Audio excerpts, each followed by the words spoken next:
Okay. Oh no, bro. Oh no, bro. I don't like this. I don't like this. Oh my god. Toss your gun overboard, slowly.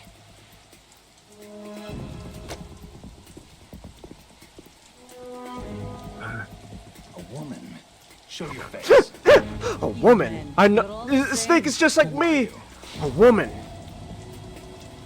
Oh my gosh. Olga, whatever that name is. Alright. Oh my gosh, she's got armpit hair. Kojima really went out of the way to model armpit hair. That's literally the first. That's what I thought.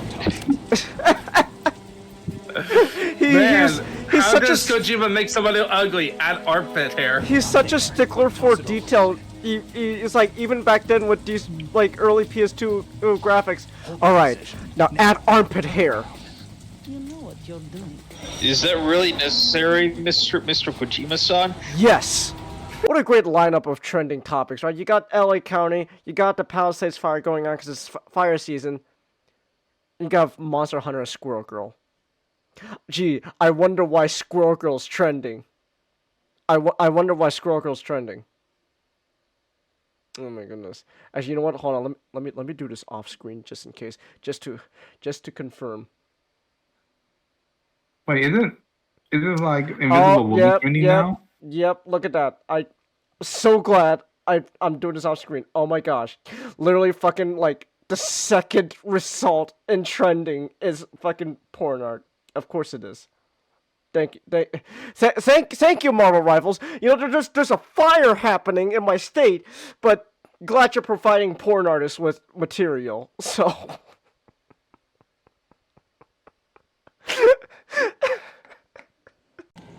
Okay. Open sesame. Oh my gosh! Look at his cheeks.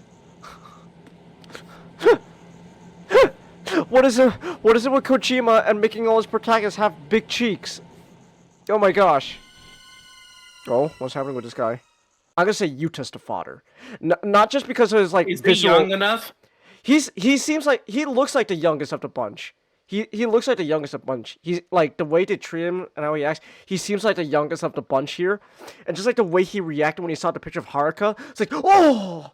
So like, and plus like we don't know much about Yuta at the moment. Like Nagumo's got all the personality that like you know like right off the bat, so like you love him, like oh he's great. He starts off as you know kind of like knockoff Kuze, but then he ends up being his own guy, and now he's kind of being like Riki all over again. And I'm scared for his life, and I don't like that. I think so. I'm guessing it's Nagumo. This guy here with this guy here on the far left. No, unlikely. And oh, also you know what? Also this Yuta. Not only does he look young enough, he looks the most you know like pretty face of the bunch. He looks like the most pretty face of the bunch. So I'm gonna say Yuta's the dad. Oh, hello. You're a cute Mita. That's a cute devil Mita. Oh my god. Oh my gosh! It's Doom! Whoa! Bro! They got fucking Doom in this game! Yo! Oh my gosh! It's fucking Doom. Hell yeah.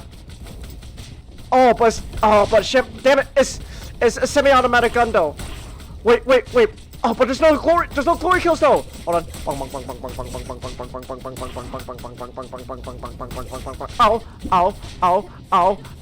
Ow. I fell in lava.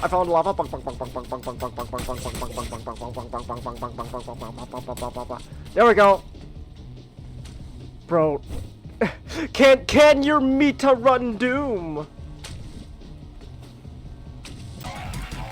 Oh my gosh, fat bits. Fatty fat cakes! Stay still! Fatty fat cakes, stay still! Ooh!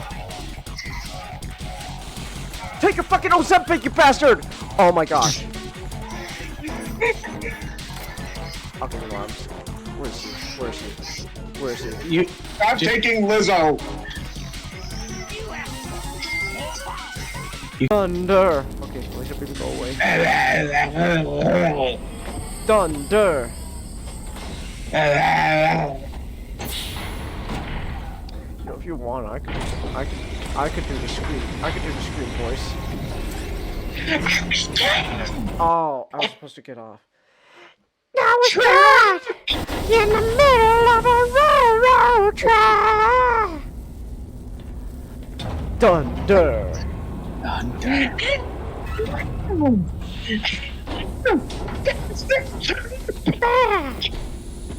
Thunder. Mama wish, and I saw what could I do? Thunder. Thunder.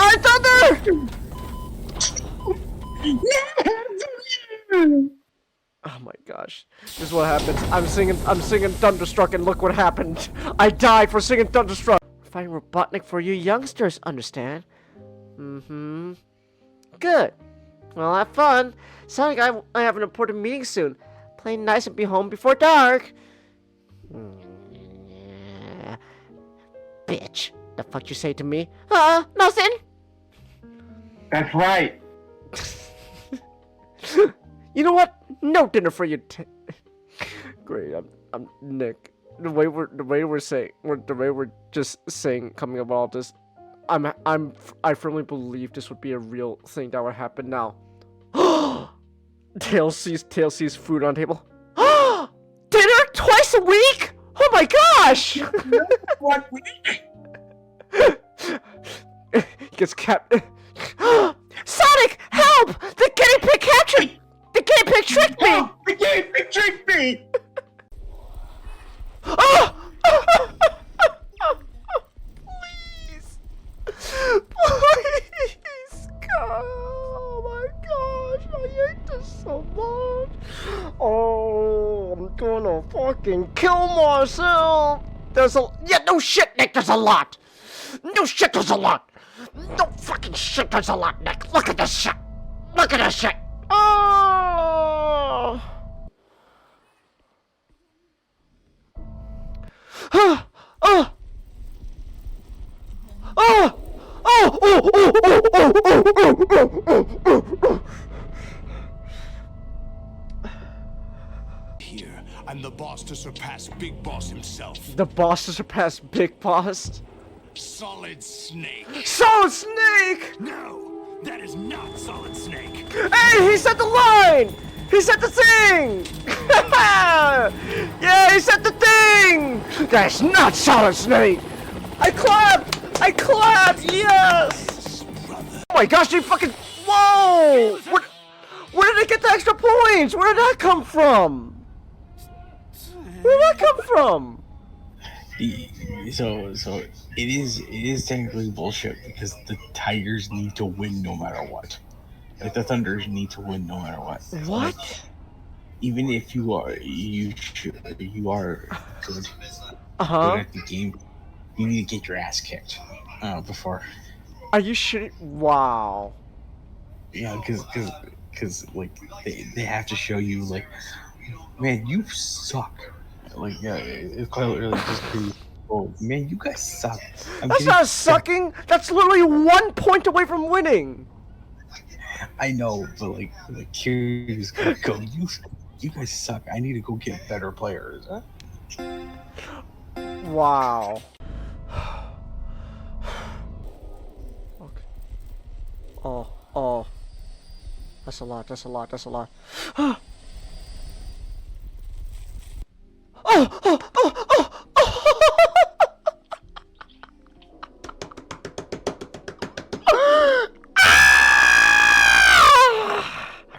Okay. Sleepy Mita. Sonic is way too obsessed with action, Okay.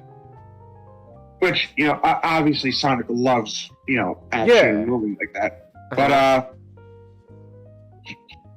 he wouldn't fucking act like this. Okay. You see, if he were to see, like, warship, nothing's going on, he'd be more like, what the heck's going on? So, so bored. Okay. He'd be more like trying to figure out what the heck's going on. Nick, I'm not gonna lie. This Nick, just bear with me. This is starting to come off as when movie Sonic gets bored because nothing's happening. Oh, that's so cute. When Sonic does the same thing in the comics. Hello, human resources. Oh! Oh, yes! Let's go! It's down! I beat the Harrier! Yeah! Now you can't do 9/11, George Bush!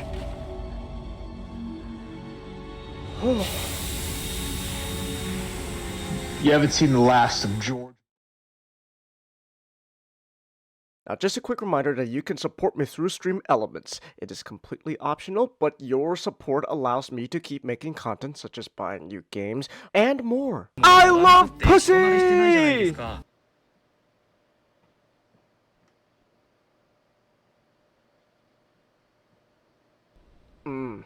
Yeah. Alright, here we go. We should be good now. Hello? Hello? Are we good? Blah, blah, blah, blah, blah. Ray, are you still in the chat? How do we sound? Actually, wait, I could just check myself real quick.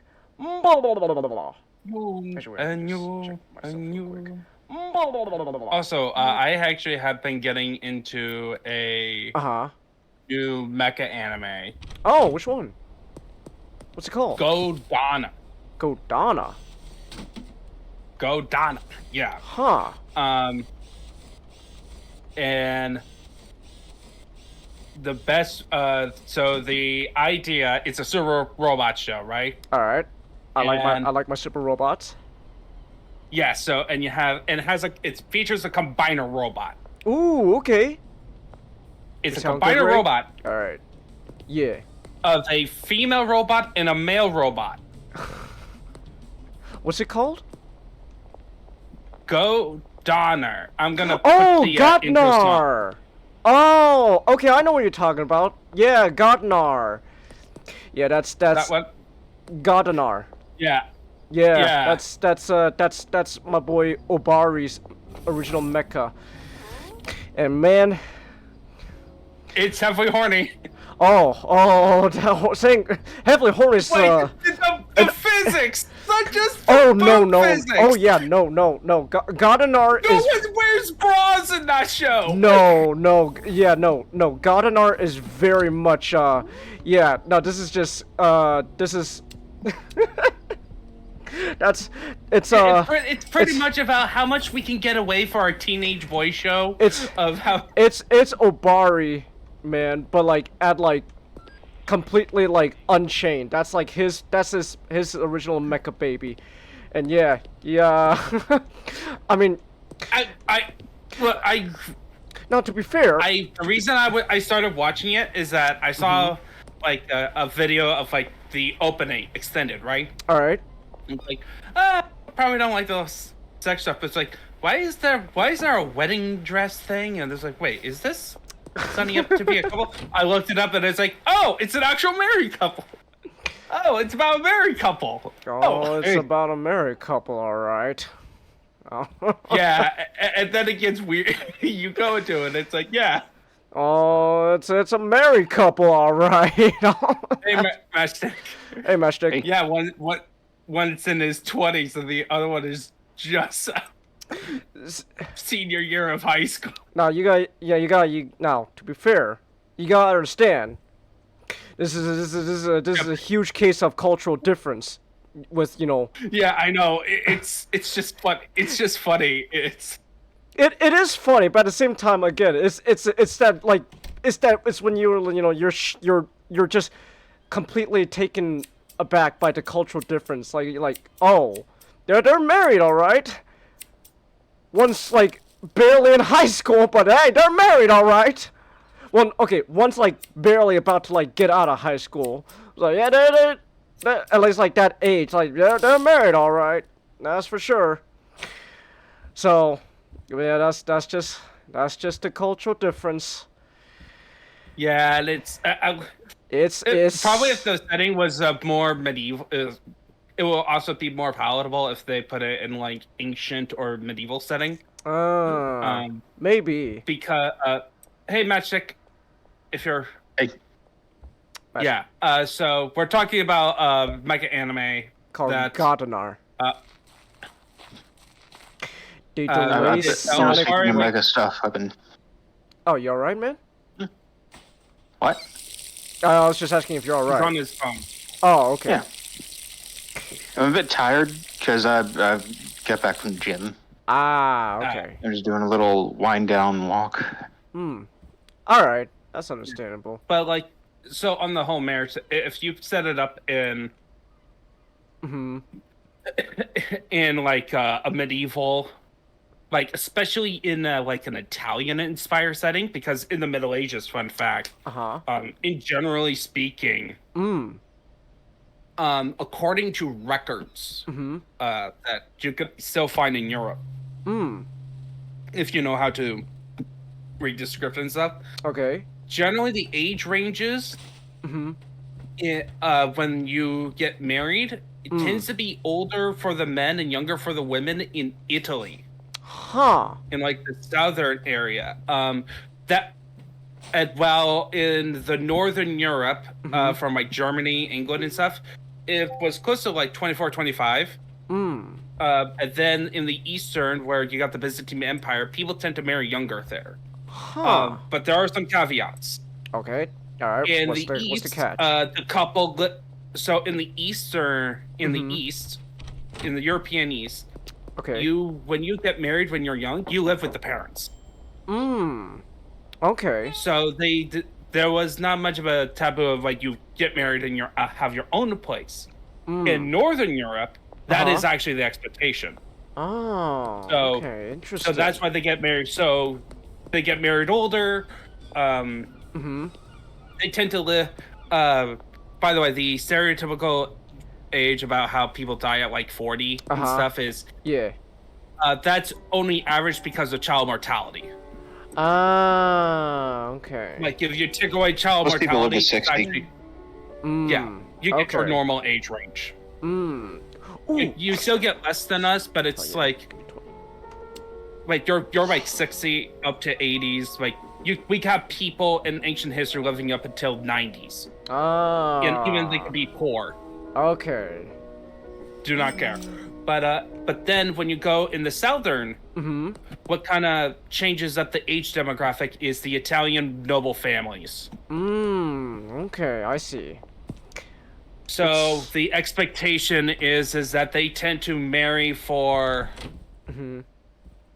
political I see. reasons. And so what happens in terms of relationship also, it also affects relationship dynamics. So, you know, when you're young, you get married old, you get married young, you have like a different dynamic than if you both get married older. When you're married older and you're both the same age, you got like equal independence, right?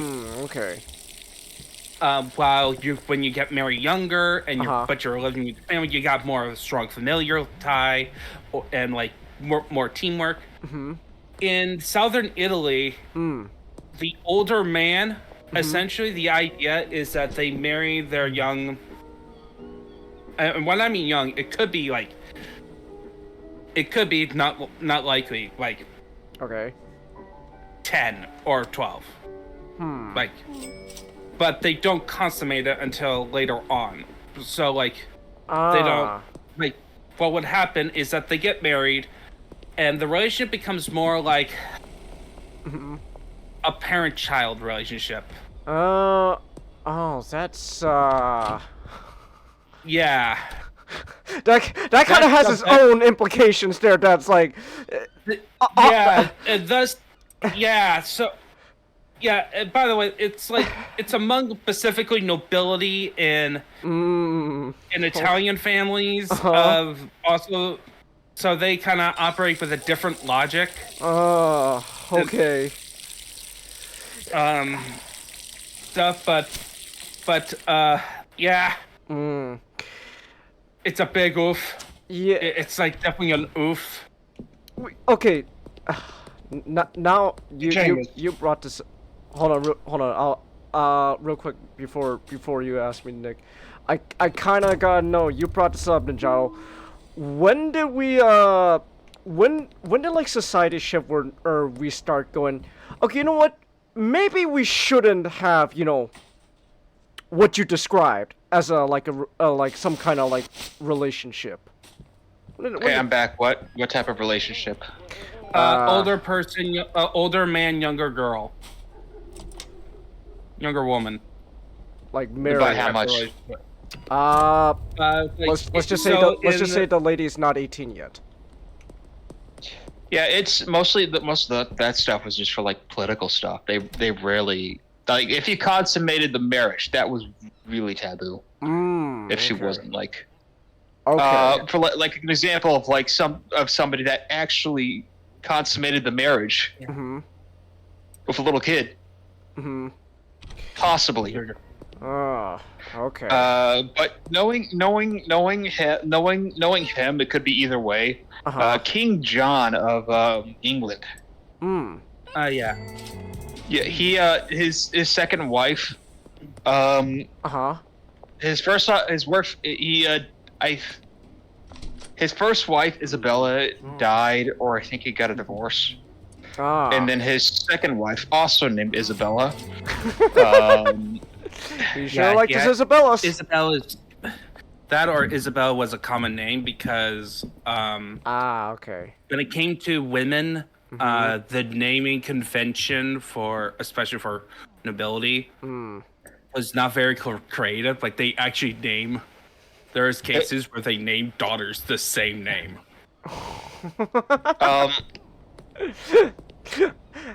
Hello, my lovely daughter Isabella. Typically, what happened is that Hello, my there other was daughter, like Isabella. usually one of your kids. If you had a bunch of kids, one of them was named after you. Okay.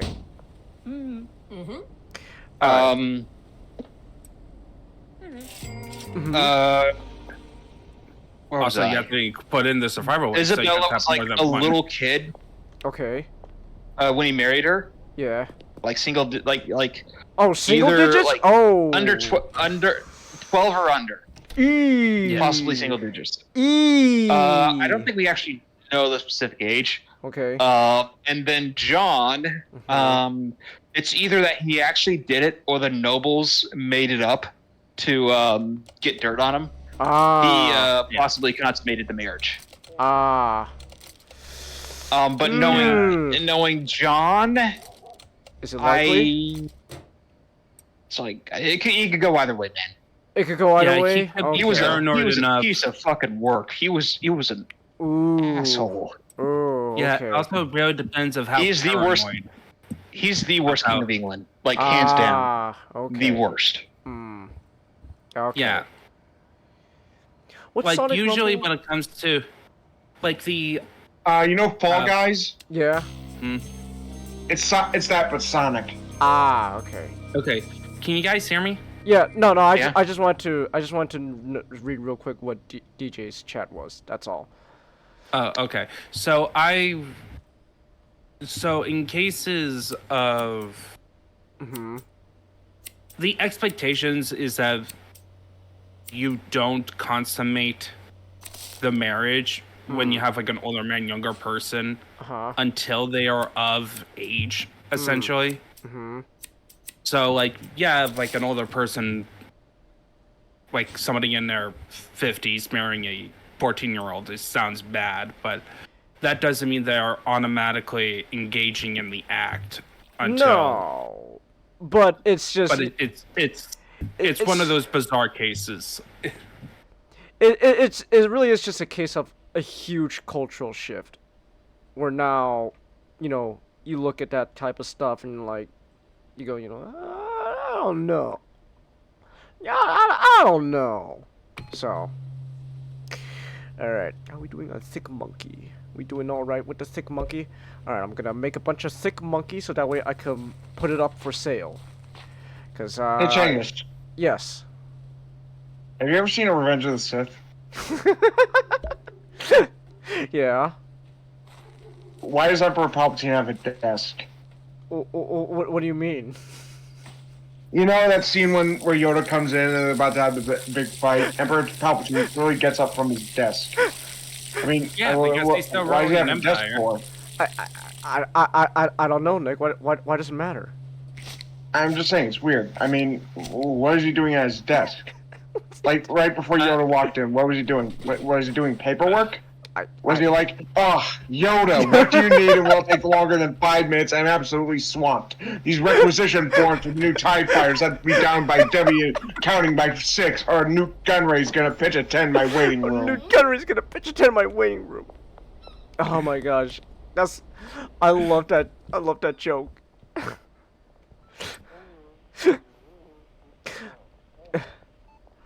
Join me, Luke, and together we can rule together as father and son. I'm gonna assume. Oh yeah, no, yeah. I was just, No, this is good. And that was a follow-up line. Hey, Luke, just to sweeten the deal, your life is a lie. That's something I would tell someone with a little hang on the edge, literally. We can join me, Luke. We can destroy the Emperor. We can defeat him. I'm just going to assume you were... We will rule as father and son. You know, speaking of Luke I'm just going to Skywalker, assume you were... Oh, yeah, I was just blowing smoke up the ass. Okay, good. Rule together. That's right, hold it. Oh, you're gonna say my shtick? oh, I found a really good video on Luke Skywalker. Okay. I'm not streaming back room. Hold on, give me 1 second. Let me see. I'll put it in movies as well. But since I'm writing a book, I'm sort of reviewing some character arcs. I see. Sort of get reference from mine. I getcha. Are you like looking at the characters you like to emulate? A little bit. But it's more like... Oh, you bastard! Sam! You took my Kilk! God damn it, Sam! God damn it, Sam! You took my Kilk! That's right, that's what you get, Sam. I thought we were friends. I thought you and yet you took my Kilk? God damn it, Sam. Go to sleep, bastard. But I was particularly looking at Luke because he has a character arc in a trilogy. Uh-huh. And I want to sort of set it up so that if best case scenario happens and a trilogy and I'm able to write a trilogy, I can sort of plan it out. Okay. Interesting. Alright. I guess by the way, I could also say I rewatched Revenge of the Sith today. Yeah, it's good. Right, Changis. Yes. I have the high ground. You have the high ground, alright. You underestimate my power. Don't do it, Changis. Yeah! I have the high ground. Slice you in half. We were brothers, Changis. You were supposed to destroy the dark side, not join them. I hate you!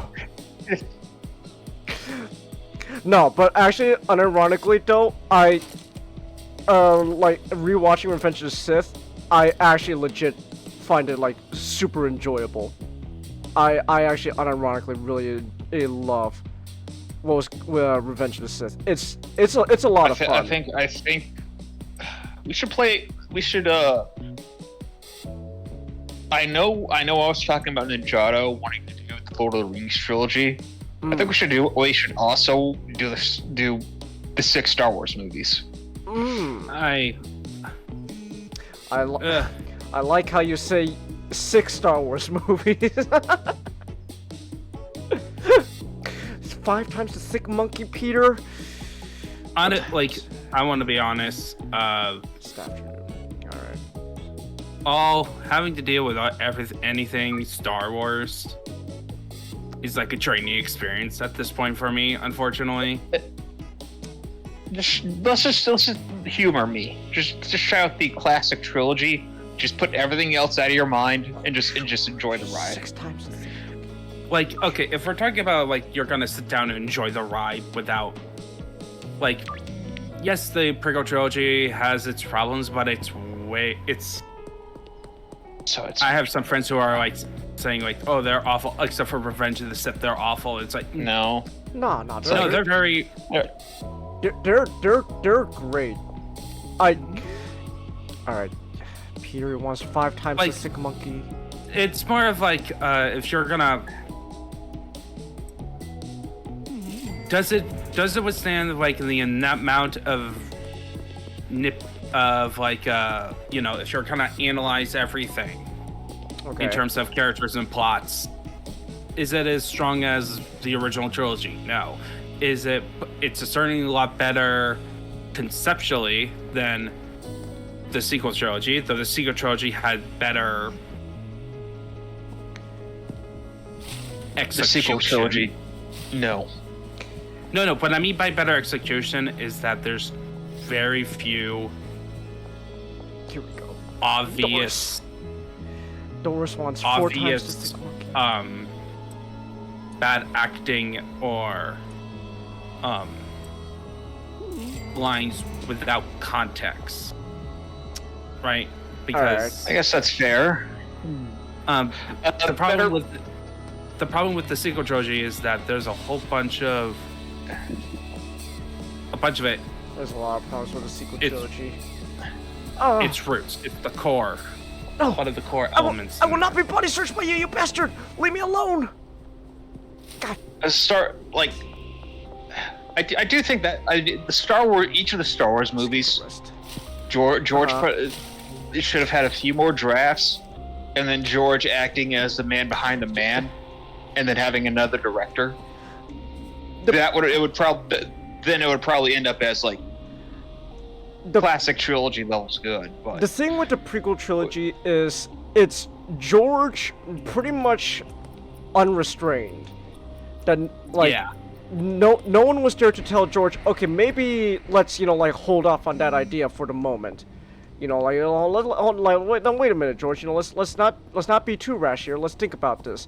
But instead, George pretty much had they pretty much let George do whatever he want. Like, oh my gosh, George. Speaking of George here, he's gonna get me caught by the fucking police. God damn you, George. Here, take 6 stick monkey.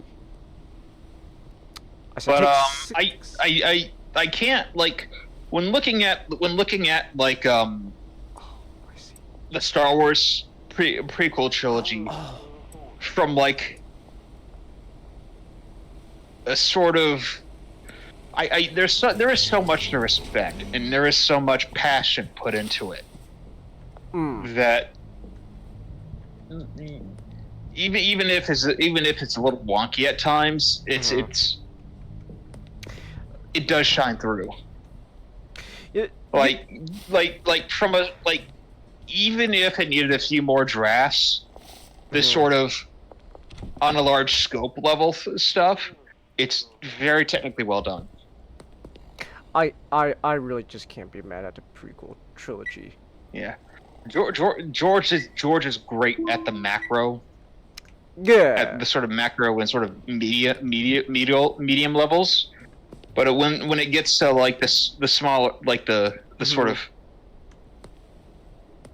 when it gets to actually getting the cameras rolling, then you probably have to set them aside and put in a different director. Yeah. Well, also, it's not just that. It's also you need to put a writer to do editing of his actual writing. Yeah. Oh my Like gosh. he is Gerald. As well. the guy. Gerald, do you He's want the guy you put as like if he was part of like a head writer of a TV show, right? And he would be part of that. Would be like the great head writer, but then you have all of the other team writers there to make sure it sounds good. Yeah. But he as a sort of head writer, head creative. George Lucas is impeccable. Yeah, it's.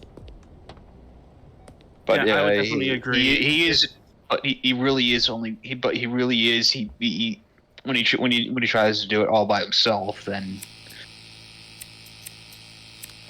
gets kind of wonky. Trimmer. Like But the I only do. other Yeah. the only time other projects that's related to Star Wars, especially in like the visual medium of like film and TV, that has been really successful has been Dave Filoni trying to emulate George Lucas, or other creators doing their own thing, which then brings to the question: why are they making a Star Wars project? I mean, on the other hand, it's like you also have guys like Genji Kartatovsky, which what they're doing is undoubtedly Star Wars, but it's just filtered through their lens. No, a friend would totally disagree on that one, and there is a good argument because of how, mainly just how the power levels in that show compared to all the other Star Wars mediums is a little bit too extreme. Like Mace Windu, I would say you just gotta suspend your disbelief for that one. but I really have no current argument, but it's technically really well done, really fun. yeah, and I'm not saying that it's like So you just have to awful. suspend your disbelief. Yeah. I'm not saying that it's awful, but it's like the current conversation around the Andor show. Like, it was the same as season 1, and it's a lot more in season 2. It's a show that is not the Star Wars that people grew up or probably even want. It's a very select few. I think Andor would work better if we were having like another Star Wars project that's just classic sort of Star Wars. Yeah, and right concurrently, because it's when you get like the EU had probably had a bunch of stuff like Andor, but the EU also had like classic Star Wars stuff at the same time to counterbalance it. But we have no classic Star Wars adventure stuff like right now. So it's Andor is just it sticks out like sore thumbs. Well, it's the thing is that I would also say is that the fan base is very different than it was back in. If Andor was released around the same time as the sequel trilogy, or like quickly after Rogue One, it would be, even with season 2, would receive a lot better. Yeah. I would agree. Like that's kind of what I said. Like, if you had other classic Star Wars stuff coming out at the same time, it sort of counterbalances it.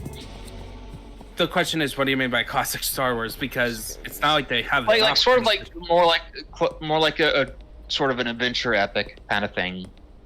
They have been doing that, like that. It's just that they've not been. The thing is, it's not that they haven't been trying to do Star Wars. It's just that it has. I would also have to say, okay, asterisk. It has to be good and it has to be popular. Yeah. Right now, I don't think, and that part is, I think, is even if you make stuff that is like, I don't think in this current climate, no project will reach that level because. Man, I'm gonna be. It has to be a 10 out of 10. 10 out of 10. It can't have any flaws, and it can't tick people off. I'm gonna be honest, man. I don't really like talking about the current state of Star Wars. Well, yeah, I agree. It's really depressing, which is why I want to stop. It's not really depressing. It's just not depressing, but it's like, a little bit. I guess maybe that's one way to describe it. But really, yeah, it is depressing. What it is for me, really, at the end of the day, is what the hell happened? Oh, Trent. Corporatism. Trent. I'm here to complete yeah. a deal. But So, you guys see that? I'm glad that Hayden Christensen is finally getting love. I am glad that Hayden's also getting some love again. Yeah. That's real cool. No, I would also say that there's money from yes, but to be a commentator on Star Wars, Fair, but along with the it probably doesn't hurt. Like, come on, you can have more than one motivation. Yeah, of for getting course. back out in the limelight. I'm saying like more of the when it talks about like something big is what the state of a fandom, you have to look at multiple angles. Says the company definitely screwed up. That's like the most obvious one. You could look at the creatives and what goes on there, obviously. But you could also have to think about it's like what are in fandoms or communities, and in communities who are the movers and shakers, who have like influence, who are they talking about in terms of having a big impact on what the community generally gives a vibe. Actually, a recent example, Chengiz, take a shot. all right. Take a shot of Marvel Rivals. Woo! On the online competitive side, there's like this streamer named Necros who complained about support. Support. Okay. Yeah, support class, and said they suck, and it led to people calling for a strike. Okay. To not do support. Huh. That's retarded. But Yeah, well, it didn't last long.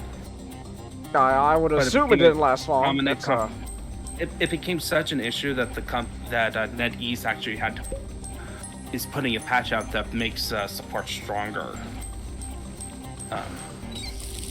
to encourage that. well, Doki will be happy then.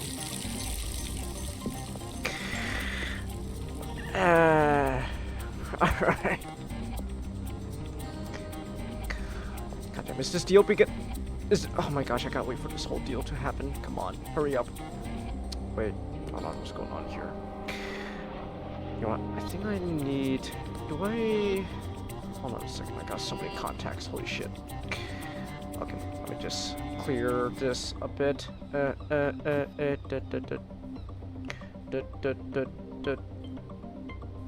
Clear this up real quick. Hold on a second. Hold on. Okay, hold on. Uncle Albert, your debt's now paid off. Alright, Albert, I'm gonna need some more drugs. So right now, Thick Monkey is my big thing I'm selling. So I need more drugs. So give me this. Should be ready in about 5 hours. You got it, Albert. Give me more OG Kush to make drugs out of. Alright, deal time! Alright, who's over here again? What am I gonna deal with here? Beth! Beth! Alright, what do you want, Beth? You want 3 times the Thick Monkey? Alright.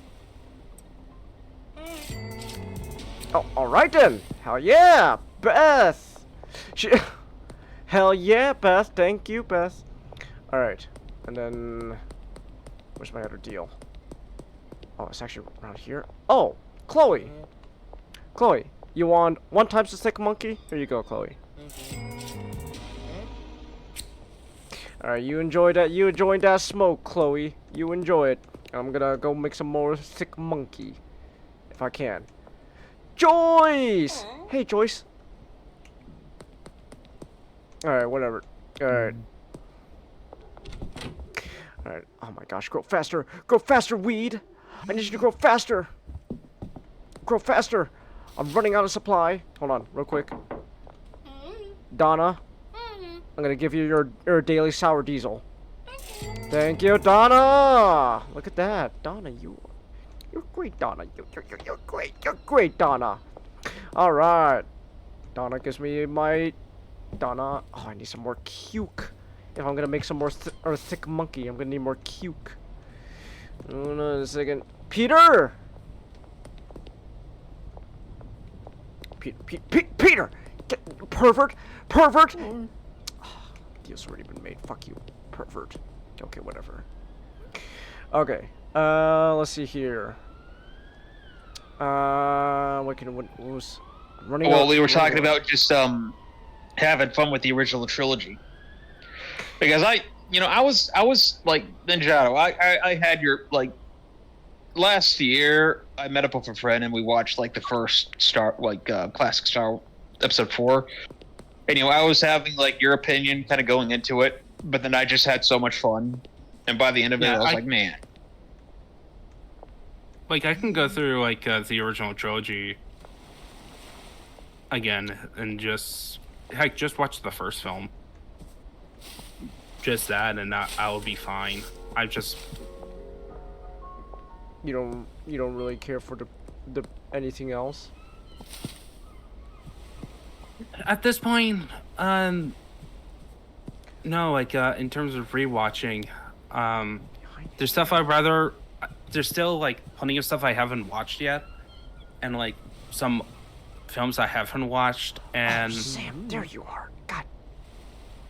and like TV shows. Not even not even prequels. Hmm? Not even the prequels. Nah. Take a second. I watched them plenty of times. It's like Alright, Albert, hold on. I'm like at that. It's like I want to watch some other stuff. Like there's, it's quite hard for me to get up and watch something, right? It's been like I haven't touched the prequels in probably good like 10 years. So I'm up for watching them again. Yeah, sure. Hey, Chelsea. You were worried about me? Nah, I was taking a little break, and also I was also having some issues. Nothing like major, like to the point like where I'm, I gotta go to the hospital, like allergies and shit. That's all. Yeah. Man, I'm gonna be honest. I think really what it is for me is just how everyone talks about Star Wars nowadays. I don't really care for it. How people talk about Star Wars nowadays.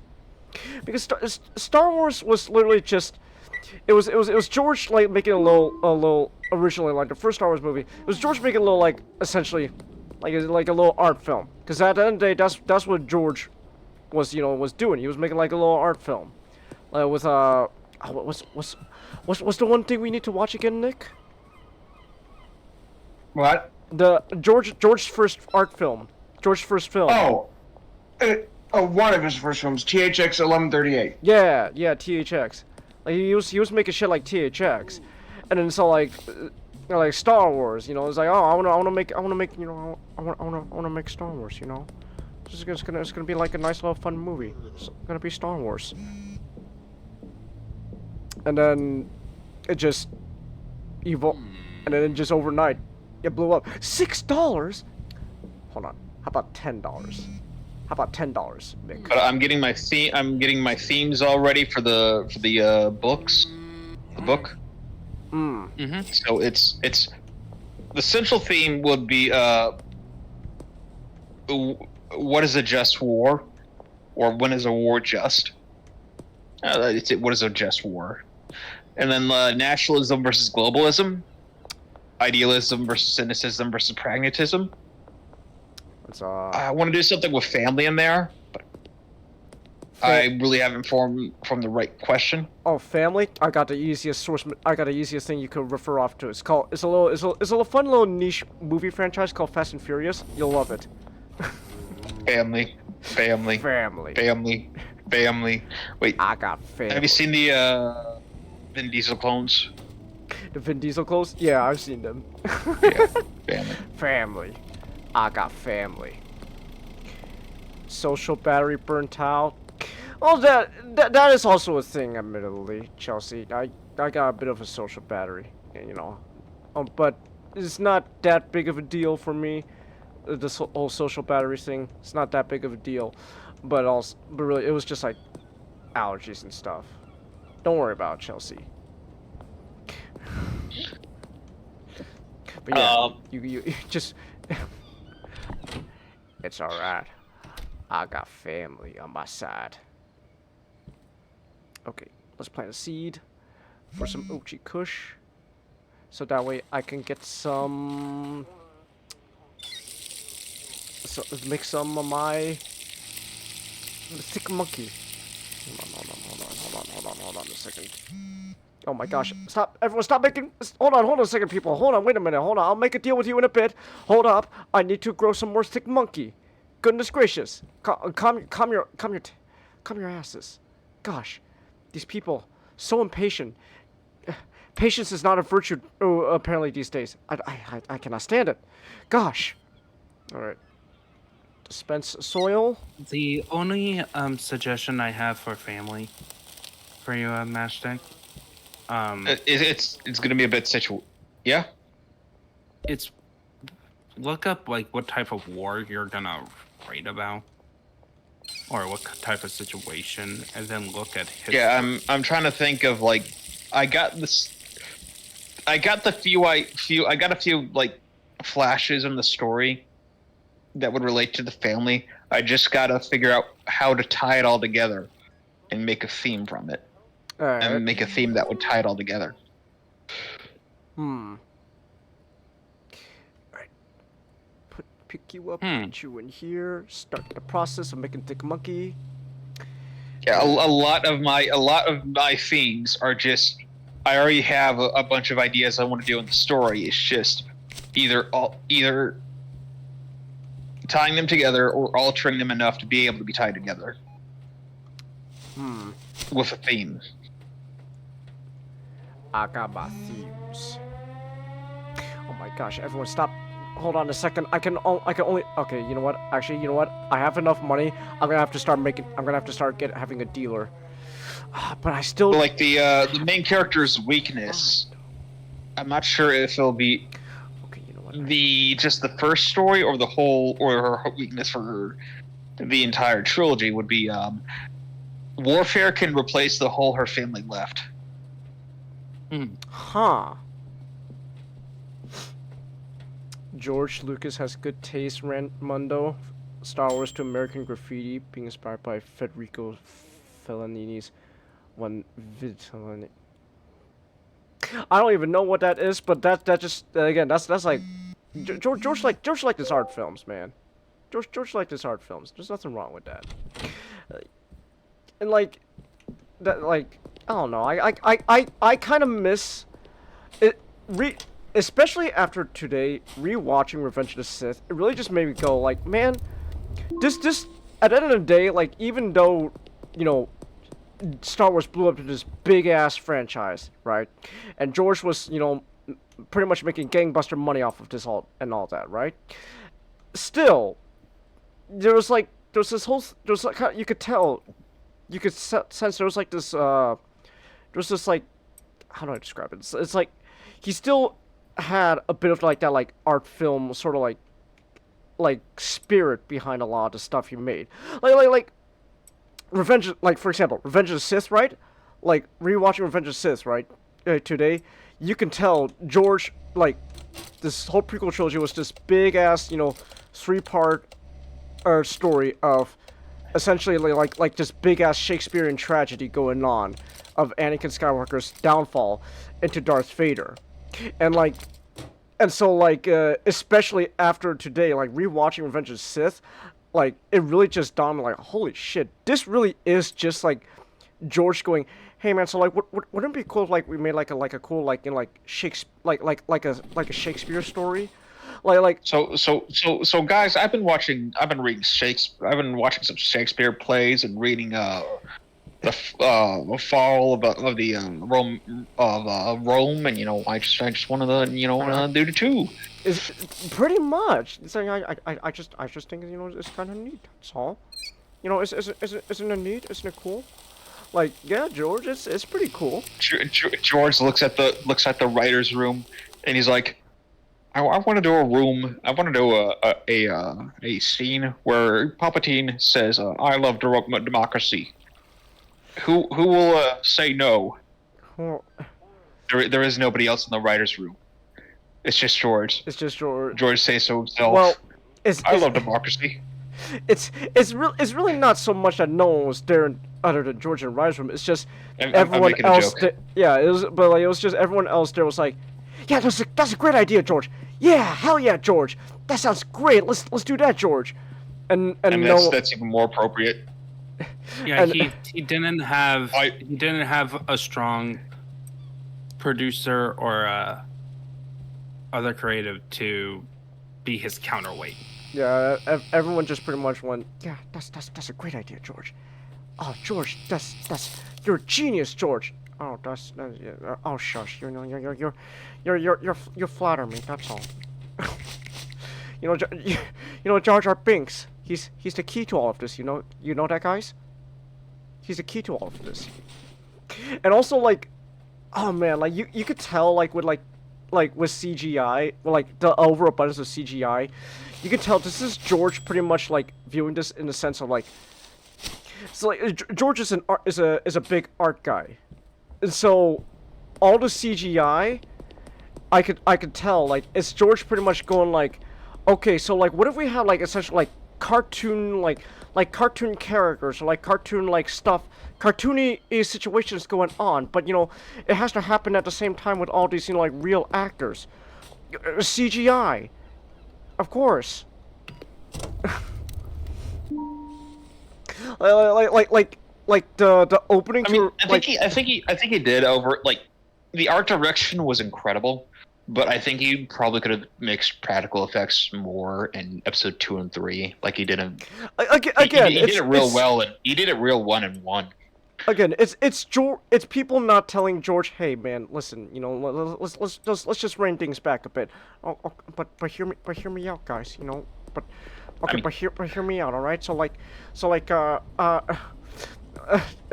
okay, this was actually kind of a scene that I thought was like really really cool, but like it's like, okay, so hear me out, guys. So like, you know, like so like Anakin just found out that, you know, Palpatine's, you know, the Sith Lord Darth Sidious, and then you know, and then he just accidentally helped Palpatine kill Mace Windu. So you know and then Palpatine's pretty much saying, hey, you gotta do whatever I say now. So like, you know, he's going through a lot of stuff. You know, he's going through quite some stuff at the same time. But then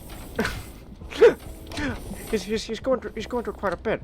But then, you know, like, so like while he's all depressed and stuff, he looks out the window to the Jedi Temple, and with the sunset, and then through a separate building, there's Padme looking through another window, and while they can't, you know, actually see each other, they're like seeing each other, and it's great. It's art. It's cinema. It's like watching that. It's like poetry. It rhymes. But like, as much as that's a meme, that pretty much is the best way to that's the best way to sum up George Lucas like mindset of like this, of like at least like the conceptual idea of like all the Star Wars movies that he made. You know, it's you know, it's poetry. I'm making, you know, like Greek epics and stuff. You know, it's fun. It's cool. But then what it's like, but like the big thing that I have is how like you could like the objectively, right? You could, people have cried. People, well, okay, maybe cry is a bit of you know, like, sounds a bit too, you know, negative, Nancy. Like, oh, you cried about it. But like, people have talked about objective criticisms of the prequel trilogy for years now. But like, watching Revenge of the Sith today, like, it really made me realize, like, sure, as an objective movie, there's plenty of stuff you could say about like Revenge of the Sith and alongside other prequel trilogy movies, but like, damn it, you can tell there was a vision, there was a passion, there was a soul behind what George wanted to do, and you just don't see that in Star Wars anymore. And it's not even, and I'm gonna be honest, I don't think it's even like a Disney thing at this point, though Disney definitely doesn't help. I think it's just also just people's mindset and reception of Star Wars. People have an image of what Star Wars is nowadays, but like, and like that goes from that you know, that boils down from fans to creators behind Star Wars. But like, I don't, it's you just don't feel the same like soul and passion that you see in like the prequel trilogy. You just don't see it. It's just not there. Like It's honestly, I think it's the effects of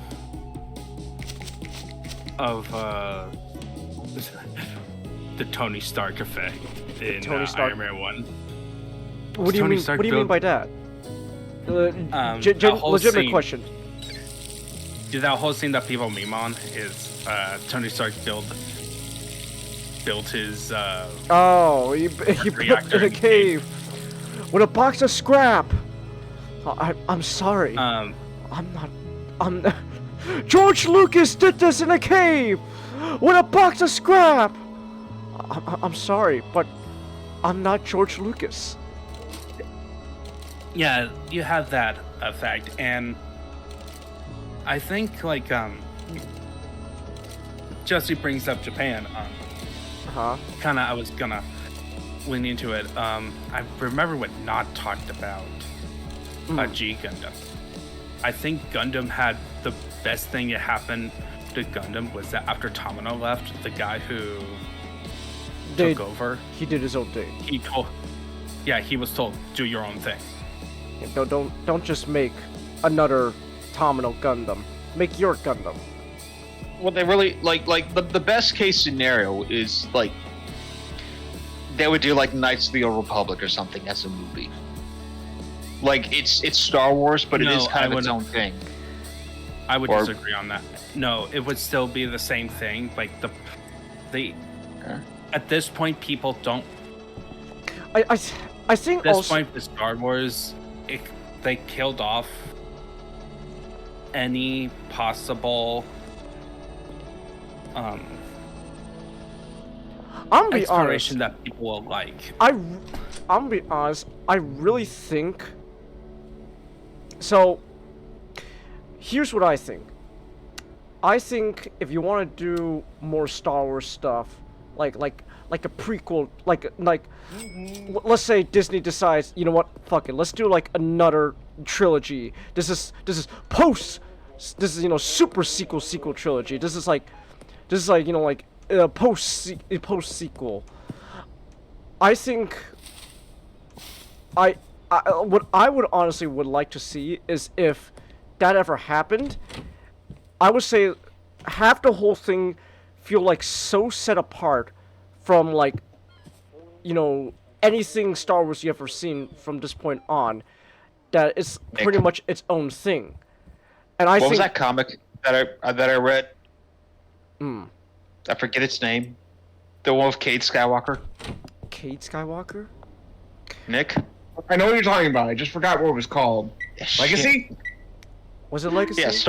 Yeah, I think it is Legacy. But Star Wars Legacy so- would be like so sort of here's- like some adaptation of that would work really well. So here's the thing. I would like I would like that, but I genuinely believe it's not just like the creators like end of this like Disney and stuff. I genuinely believe this is also like going to be this is a problem with people who are these big time Star Wars nerds and geeks, which is fans of Star Wars has this perception of what Star Wars is as well. So like I want to see Star Wars be like its own thing. Nobody wants that though. Nobody's gonna want that. Yeah, they want the same thing but different. Exactly. Oh, I want to make like a completely. I want to make something like Star Wars, but like it's like so. But like it's my Star Wars. No, that's never gonna happen because you're gonna get people going. That's not the Star Wars I knew. That's not the Star Wars I knew. And and like the sequel trilogy, right? I think there is something conceptually commendable about the sequel trilogy. I think has a problem of people of like some of the creators want to do their own thing with Star Wars, but at the same time there's also like this like there's like backlash of but that's not what Star Wars is. How dare you? Now to be fair, at the same time, that's not saying the sequel trilogy is good in the first place. as movies themselves, they're not that great either. But like, I just and then like, but I think also what doesn't help the sequel trilogy is they want to do their own thing. Like they want to be like, oh, we're our own Star Wars guys, we're our own thing, but building off the backbone of what was what everyone knows Star Wars to be and all that.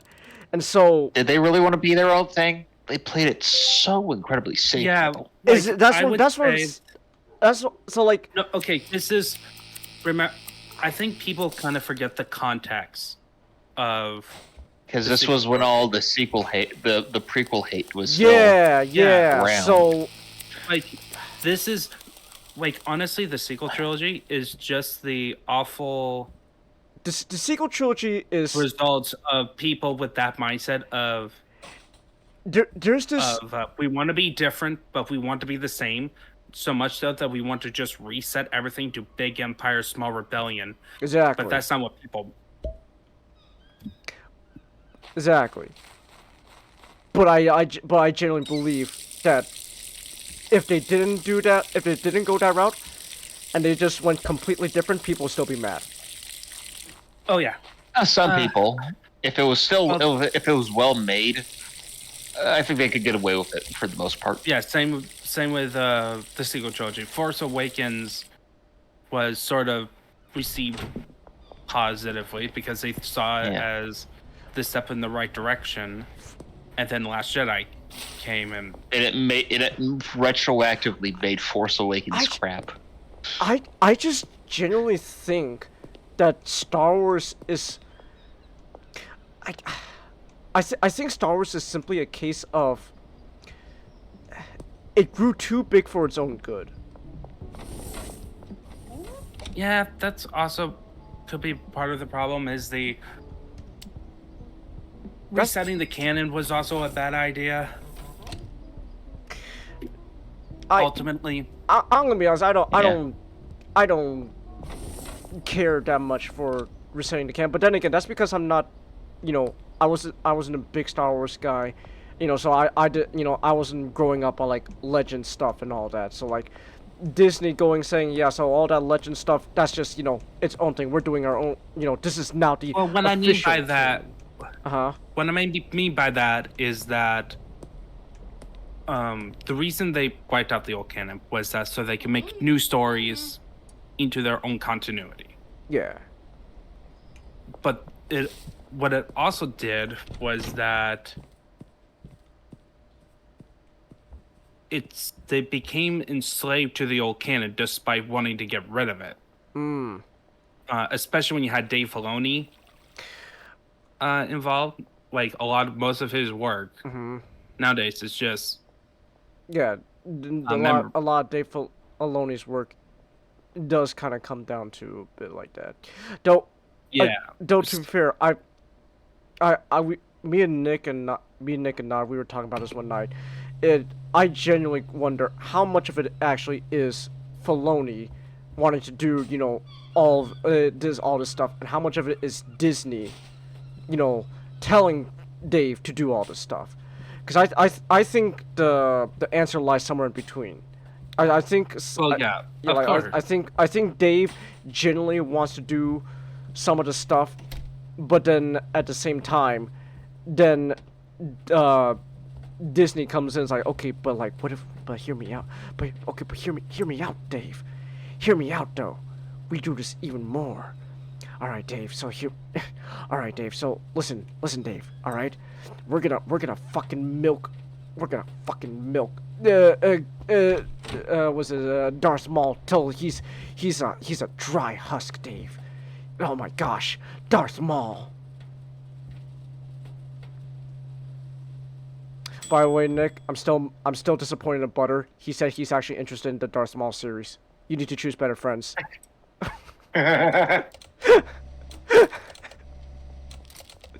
So, I don't know. I just genuinely think Star Wars is just a franchise that just grew too big, and I think just has a lot of issues that kind of come down to, it's not even, I think, how much of it is, you know, the creator's fault, and how much of it is, quote unquote, you know, fans' fault. Cause I'm gonna be honest, I like.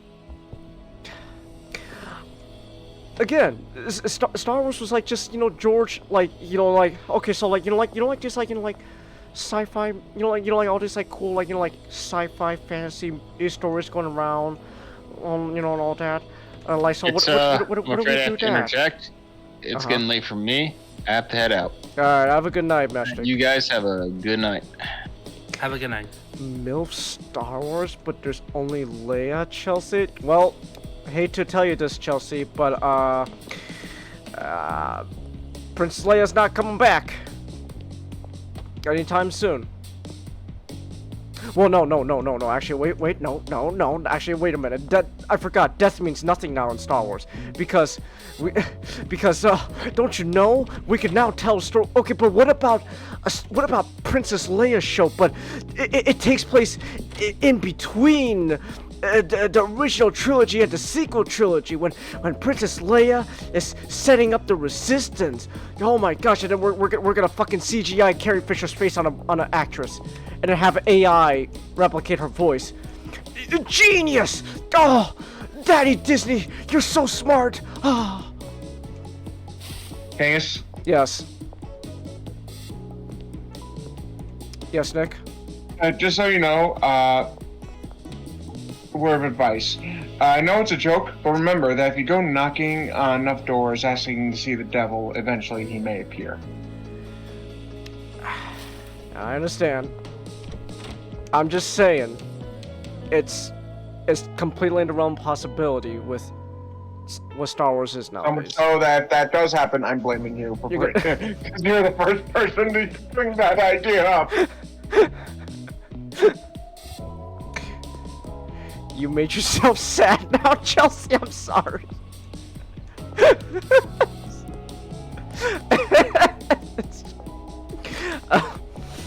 don't know. I don't know. Point I'm trying. All the point I was trying to make here was just, there was something really fun and admirable about how, like, even like the prequel trilogy again. It's like George making like his own little his little art film with, okay, but like, some people, like they got like laser swords and stuff.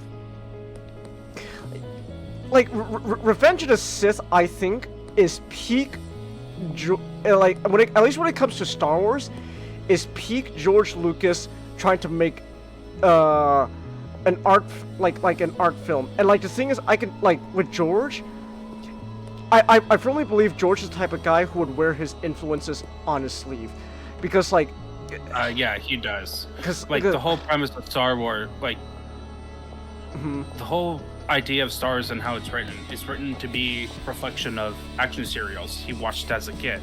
Yeah. Like the 40s. Like, by the way, Chicas, have you ever watched those old serials? Not really. I mean, I wouldn't be opposed to watching them. I'm willing to give it a shot. Most of them are free on YouTube. Like, the ones I watched were the two Batman ones. But they kind of worked on the same thing. Interesting. I think if you watching those serials would help people understand some conventions of our favorite genre things, because they kind of did the whole cliffhanger thing. And yeah, there's like something special about them. Really? Okay, a few more minutes. Couldn't sleep? Alright. No. 15 minutes. I messed up the time. Ah, okay. I'm going to bed in 15 minutes. So what are we talking about now? I was Serials. basically I was saying how George, especially with Star Wars, you could see how George wears his influences on his sleeve. Like, Yeah. like Revenge of the Sith, like straight up like a Shakespearean tragedy going on there. Like from like I'm not just talking about like conceptually, like you could just tell watching it, like to like the very bone. Like you could tell like, oh, Well- this is like one big ass like theater play going on here. Well, yeah, it would be. It's one specific story actually. Faust. Faust. Ooh, okay. It's Makes a deal with the devil Mm. for power and knowledge. Yeah. yeah, and it is actually a play. Interesting. Yeah. Yeah, so like you could tell George's like, so like it's gonna be like a play, man. Like from how like everything is shot, and to like people like like make fun of like the dialogue and stuff in like the prequel trilogy. But like I'm gonna be honest, like some of that dialogue's like, oh yeah, this is like watching like a this is like watching George Lucas's take on like a play, on like a Shakespearean play. Like yeah, it's really fun. It's really neat, guys. You know. Funny enough, somebody had done. I'm not sure if they did the whole trilogy, but the original Star Wars, the first one, as a Shakespeare play. You could buy it on Barnes and Nobles. Ooh, that actually sounds really fun. That actually sounds really fun. I'm not gonna lie, I'd be totally down Yeah, for so that. everyone speaks in Elizabethan English. He borrowed heavily from Metal Hurland and all that French sci-fi Raimondo. Okay. Never heard of Metal Hurlant before. That sounds interesting. Valerian in the Valerian series. He borrowed a lot from that. Like,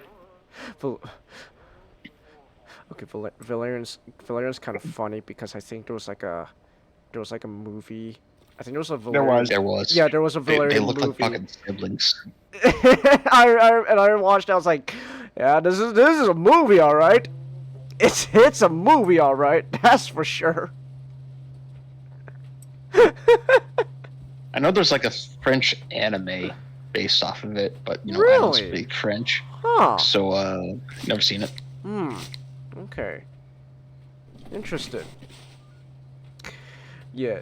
So like, just watching Revenge of the Sith, I like when you're watching Revenge of the Sith in mind that this is like, again, this is like this like big ass like art film that's inspired by Shakespeare, but also has people using laser swords.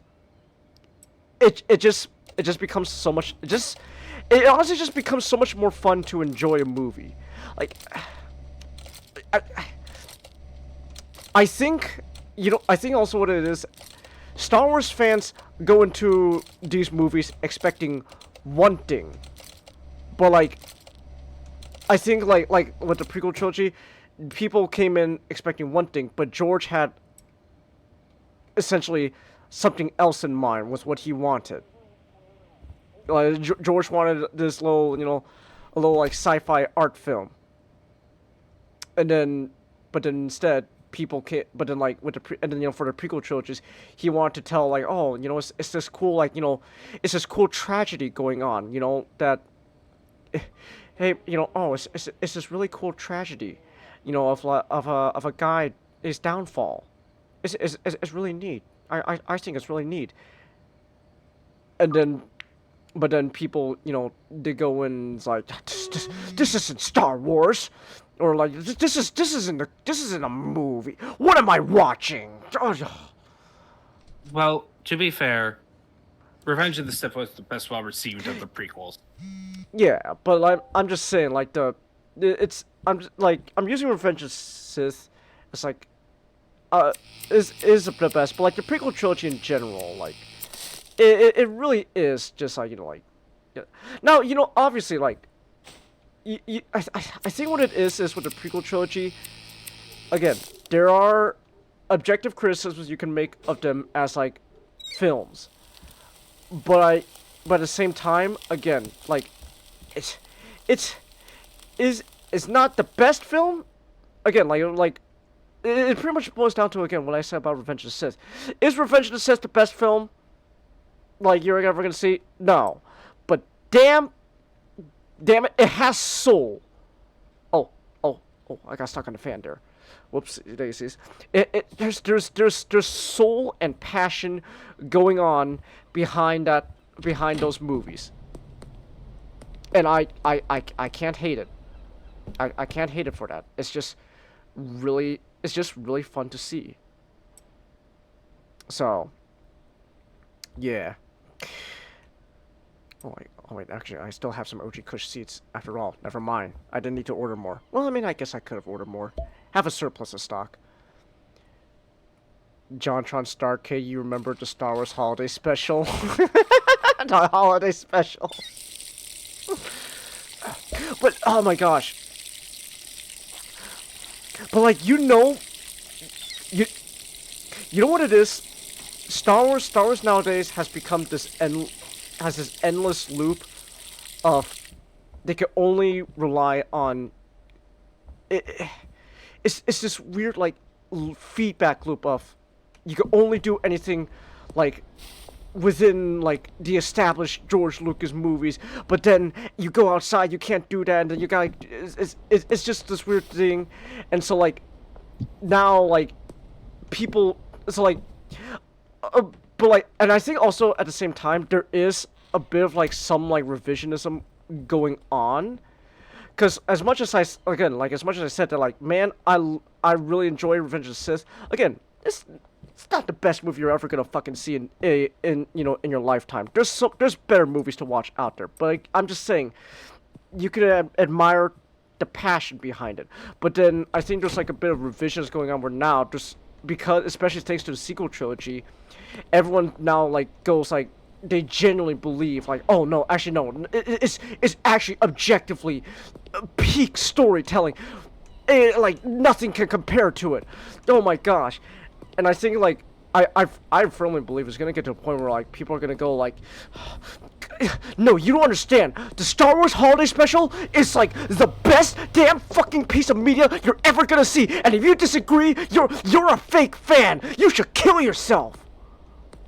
No, most likely it's gonna be a sequel trilogy. Oh, I firmly believe that's gonna happen. I firmly believe that's gonna happen. In a couple of years, people are gonna go, you know what? No, yeah, you guys were too harsh on Rian Johnson. Last Jedi, fucking cinema, man. Oh my gosh. I think it's gonna happen somewhat, but objectively they are bad movies, and that's gonna be a real big weight on it. Look, objectively they are. The prequels are bad movies. You can't like, and then objectively, yeah, but the original they have soul. Well, yeah, you can say okay.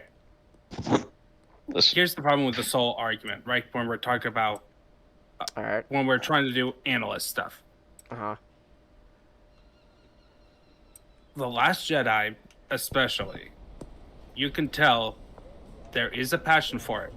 A misplaced passion, but that one out of the sequel trilogy had a clear directorial vision with a artistic mindset.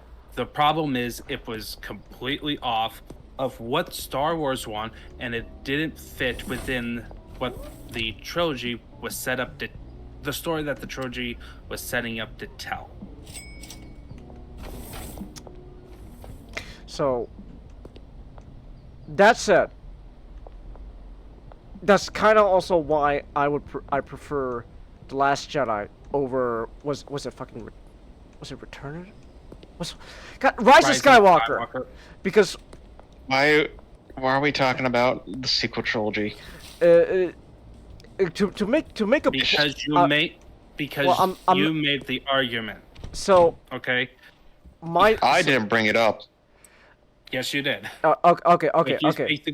No. So here. So I'll just say this: when it comes to something like The Last Jedi, I hate that movie. I did not have a good time with The Last Jedi, but I will take The Last Jedi over Rise of Skywalker because well, because I would rather have a movie that I hate than a movie that is just soulless. Because that's Rise of Skywalker. Rise of Skywalker is soulless. It is, Rise of Skywalker is like the epitome of corporate interference with these movies. J.J. Abrams, yeah, sure, that's totally his vision right there with Rise of Skywalker, right? 100%. It was a cohesive story. Oh, what you talking about? Oh, but no, like. No, it wasn't cohesive at No, all, and it wasn't no. even the original vision. No, far from it. And so like Rise of Skywalker is so clear, like this guy is just, he just has to do whatever Disney wanted, Disney's attempt to course correct, because people hated The Last Jedi. But like, I will take a movie I hate over something that I just feel nothing with. Like, here's not even Star Wars. I'm gonna use a non-Star Wars example. So there was a movie I watched called Civil War by Alex Garland. Funny enough, Alex Garland's also the same guy who did the new Warfare movie. Warfare, which I really liked. I actually want to watch that. I heard it's actually pretty accurate. Is it accurate? Well, I would assume. Yeah, I would assume there's a level of accuracy because one of the directors, it is based off one of the director's actual experiences. So. Yeah, so it may not be like. When you're doing a personal account, it may not be like quote unquote objective of the situation. No, but overall. but at least you get to like see like his perspective. I do know like the one thing that is definitely for sure changed is a lot of the names of the seals had to be changed.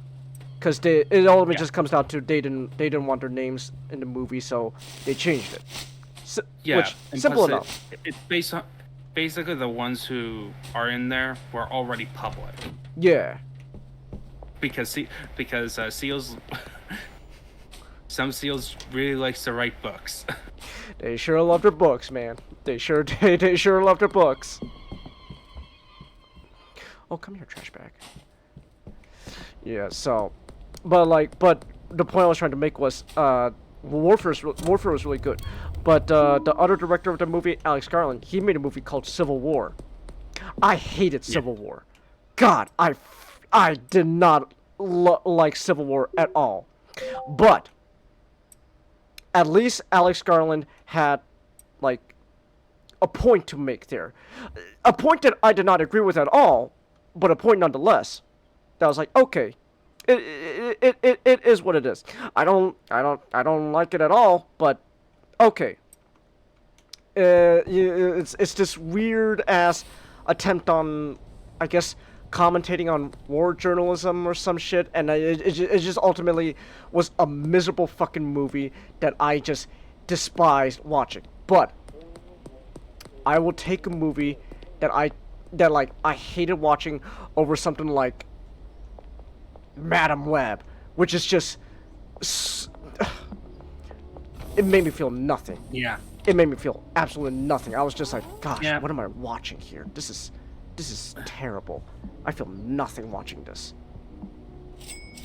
So with like something like The Last Jedi, I'll take The Last Jedi where I'll hate it, but at least I feel something, over Rise of Skywalker, where I just remember sitting in the theater room just going, okay, yeah, this is a Star Wars movie, all right. It certainly is a movie. Though that said, and at least Last Jedi has some pretty visuals. That is true. And the Last Jedi's got some pretty visuals, I guess. So yeah, but like that's pretty much my point. It's like maybe I'm becoming softer on like movies and stuff. I don't know, because again, there's like things where like you could argue objectively, are they good? No, but I don't know. I can't really hate it. So, Look, like- I will say, yes, you tend to be softer in movies. Because most of the time you watch them opening weekend in theater, and I'm pretty sure it's that because you're spending $20 to watch the film and you have the theater experience. Cause okay, listen, that's like a, okay, but me wanting the theater experience is a completely different thing. I just generally, I'm not criticizing you wanting to go to the theaters, but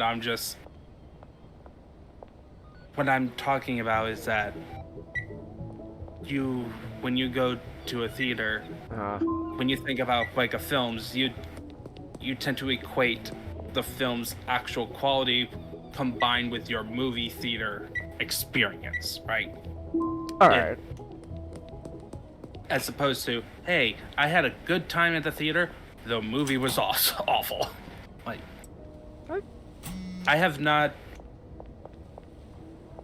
The movie has to suck real bad for you to not. That's happened to me before, I think. Yeah. Like,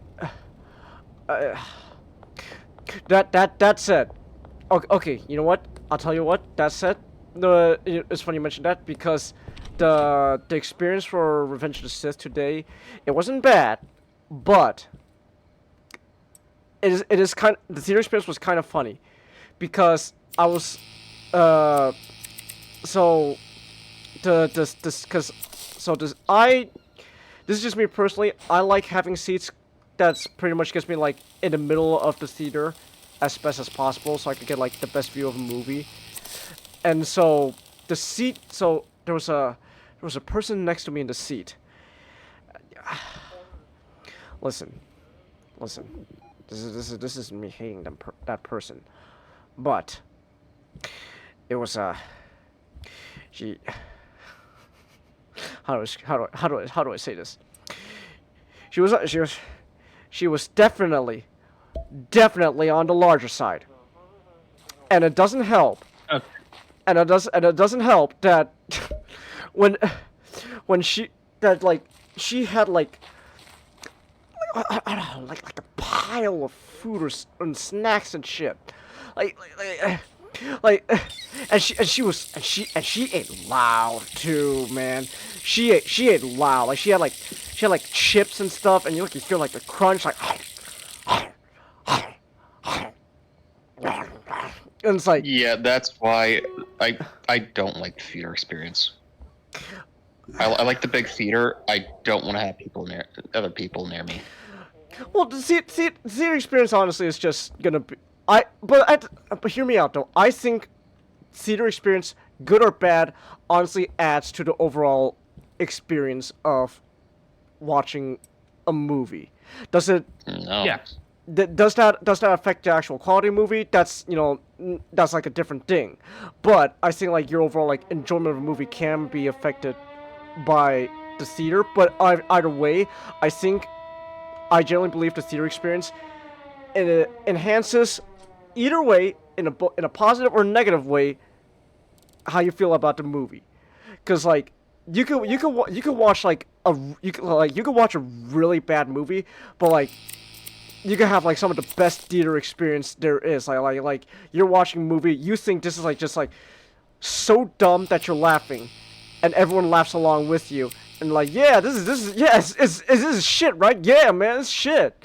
Or how you can even have just not even that, like a movie where like it's actually genuinely good, and people next to you go, yeah, no, this is good shit.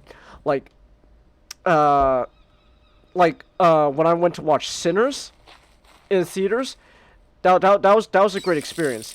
But but at the same time, also I think I was the only one in the theater when watching Sinners, where I was telling Nick this. There's a moment in Sinners where like I just went, oh my gosh, they're actually doing this.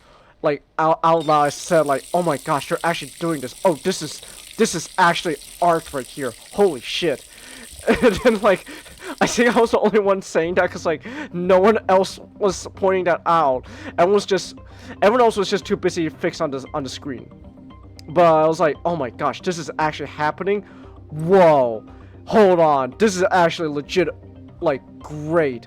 Wow. So, alright, let's put the thick monkey back on sale. Alright, let the messages roll in, and I'm gonna start selling my thick monkey. Alright, Austin! You want 5 times the thick monkey? You got it, buddy. 5 times the thick monkey. Basketball court? You got it, Austin. And with that, I need to head out. Alright, have a Same good me. Good night. Alright, have a good night. Good night. Yeah, have a good night. I don't know, I like the theater experience. Austin! I hate Star Wars. You hate Star Wars? That's the main takeaway. the main okay, okay, my main takeaway, Nick. I appreciate Star Wars. Does that make sense to you, Nick? I appreciate Star Wars. Honestly, I really don't like talking about Star Wars anymore, whether it's I know. crazy, good or bad, because I want to talk about other shit. Well, let's talk about other shit, man. What do you want? What do you want to talk about? We got command. All right, hold on. Give me a second. Get ready to post it. SUD's been waiting for this. Okay, hold on. Let me. A fucking giant one too. Oh, it's a giant one too. Oh my. What? Have you seen it yet? No, not yet. Oh my gosh, SGD! What the fuck? This man was Oh cooking. my gosh! Yo! This one's a fuck. Dude's doing a whole fucking banquet. Oh, this is a doozy. Okay, hold on, everyone. Hold on. I gotta pull all of this shit up. Oh my gosh, SGD. We gotta do this now too. While I know. While it's still the 30th. Well, it's still the 30th where I am, so. Same here, but just barely. Hold on. Okay, hold on a second. Oh my gosh, SGT. Why did he make so much? I'm not complaining, but like, oh my goodness. I was like, wow. He doesn't have to just. Oh my gosh! He even added like subtitles to Nightbird. Oh my gosh! SGD.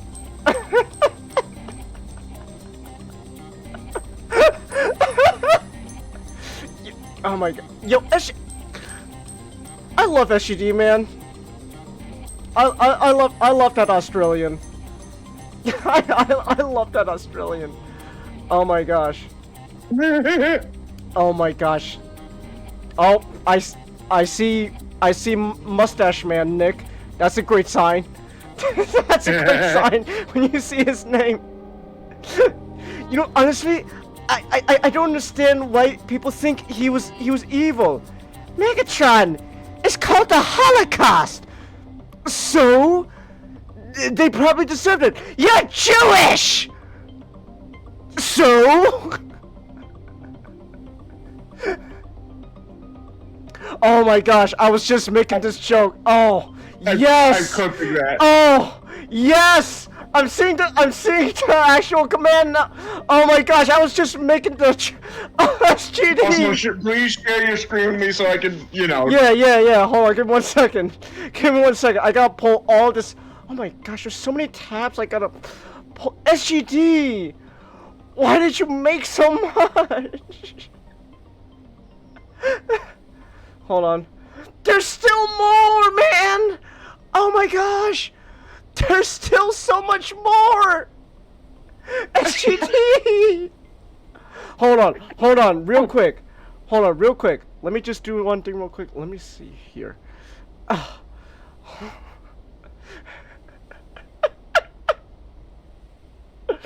my gosh! Why did he make so much? I'm glad he did, though. But now I'm actually honestly kind of getting to a point where like, okay, why did he make so much? Because I have so many tabs open, I'm worried it's gonna start like slowing down like my fucking computer and shit. Cause like RAM and stuff has to go through these to feed these fucking images. Oh my gosh! SGD! Stop! SGD! Okay. Oh my gosh. Oh my goodness. Are we ready? No, I'm far from ready. I'm still opening up all these images and tabs, Nick. He made. There's still more! SGD! SGD! Okay, hold on. I'm actually gonna have to start moving shit now to like a completely new window. Because, oh my gosh. Okay. It's getting. Chase. Hold on.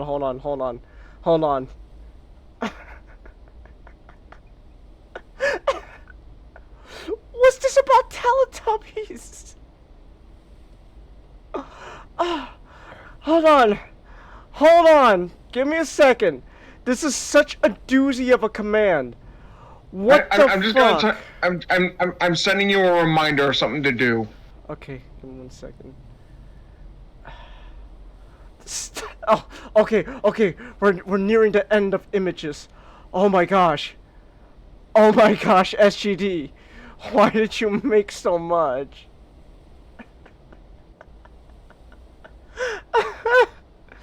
Oh my goodness. Holy shit, SGD. SGD, you made so much, man. Okay, hold on.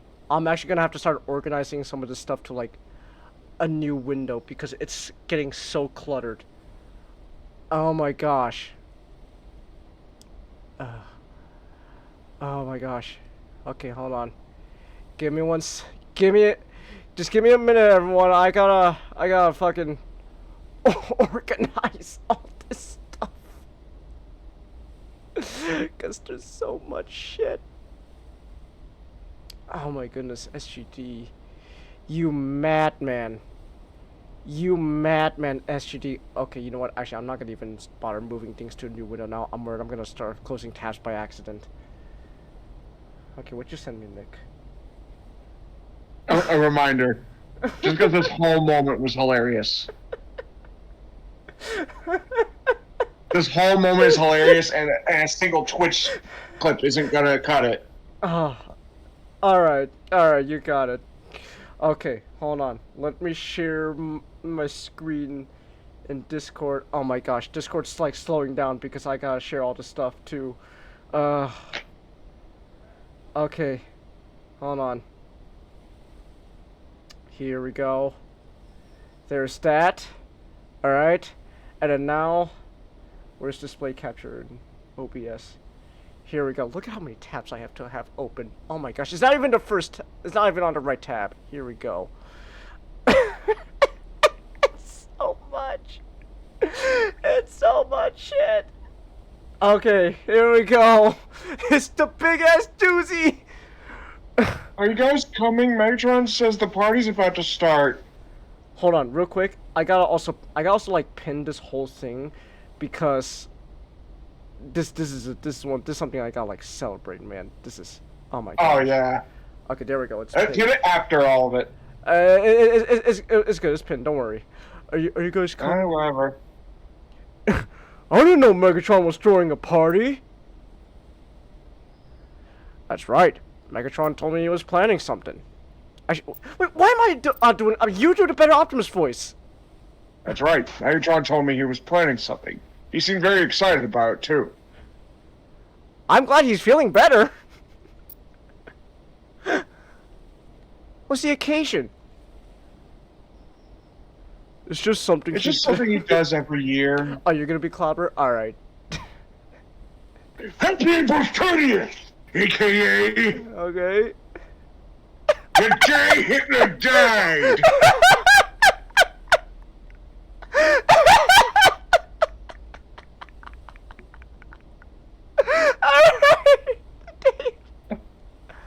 Well, that's not a bad reason for a party.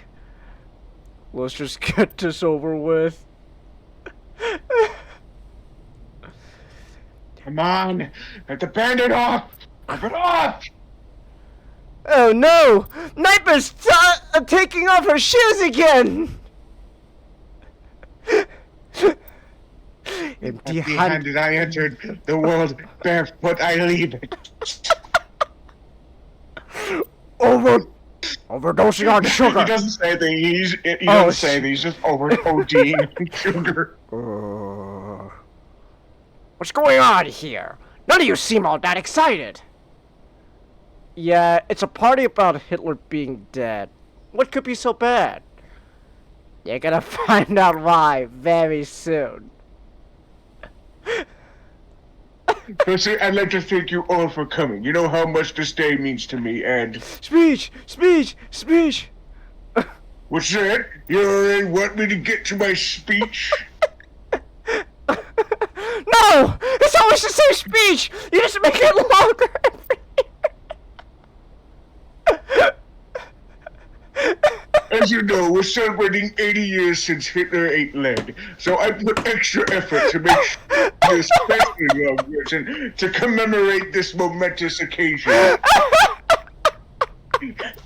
So I wrote 1,000 words for every year Hitler's been dead.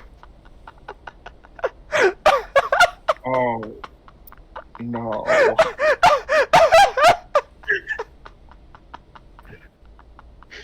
By the way, I still remember some of you trying to walk out on me last year before I was finished.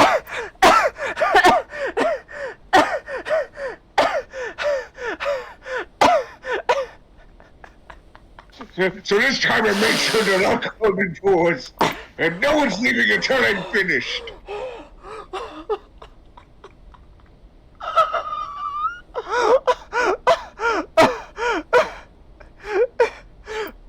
Please, I could get off to anything, but even I'm not that much of a masochist. Your speeches are prolix and excessively verbose!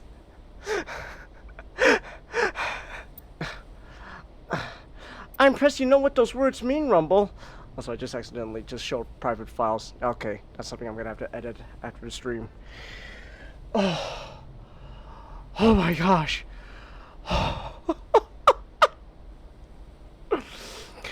Actually, you know what? It was really brief. It doesn't fucking matter. And we're small enough. It doesn't matter. He doesn't actually. It's just the stress. It's just the stress that's already making him delirious. As you know, I've always been a proud Jew, and... Later. So in summation, fuck Hitler. But don't actually fuck Hitler. But you know, fuck Hitler. Oh my goodness. What even was that? Yup. Most of that wasn't even about Hitler or the Holocaust, or other things he did, or even being Jewish. Yep. It was mostly just a string of unrelated musings and stories about minor inconveniences. As you do the voices, I can't fucking laugh. I'm just limiting as this conversation is. I'm going to go beat my head against the wall until I fall unconscious. It's the best I could do to figure out all of this, what was the no booze policy. You know what, Starscream? After what we just went through, it is realistically, after all these years of giving these speeches, I've never taken the time to thank the man who killed Hitler. Are you being serious right now? Hey, have you finished that time machine yet? No, not yet. I'm still working on it. Wait. How do you know I'm building a time machine? You've been spying on me! Yes. Yes. Hold on. Okay, where's the other stuff? It's on a whole new window. Here we go. Well, if you let me know next time, I get off to that. On that. Just hurry up and finish that time machine. I want to shake the hand of the man who killed Hitler. Haha, very funny, Megatron. What's funny? Oh my gosh. Oh. Wait, do you not know? Or what? Do you not? You gotta do it. You gotta do it. You gotta do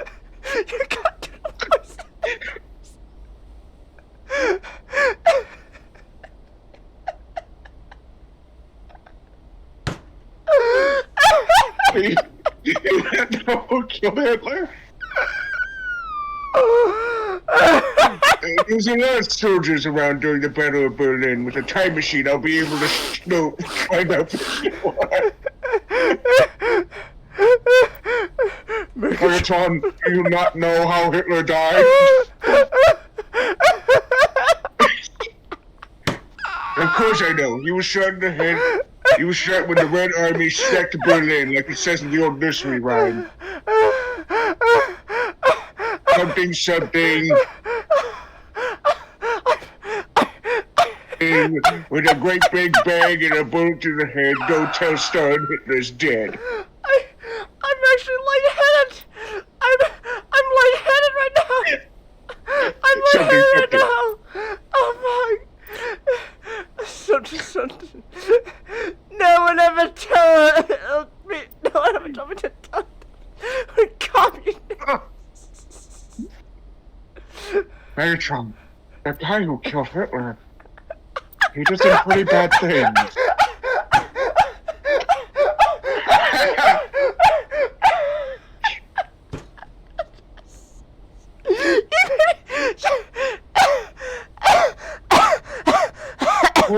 How would finding out what he did change your feelings? Yeah.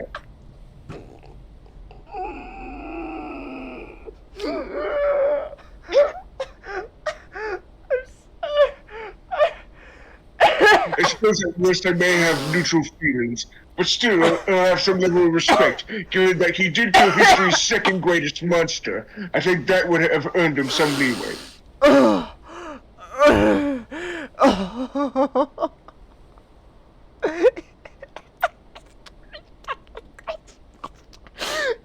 History's second greatest monster? Of course, second only to my idol, Jimmy Carter.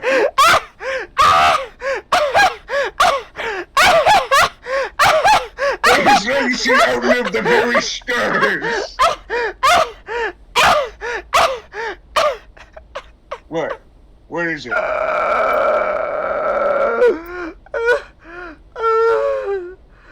Why are you all staring at me with varying mixtures of shock and concern? Oh my gosh, I completely forgot about Control-C as a way of copying images. Gosh, that would prevent doxing so much. I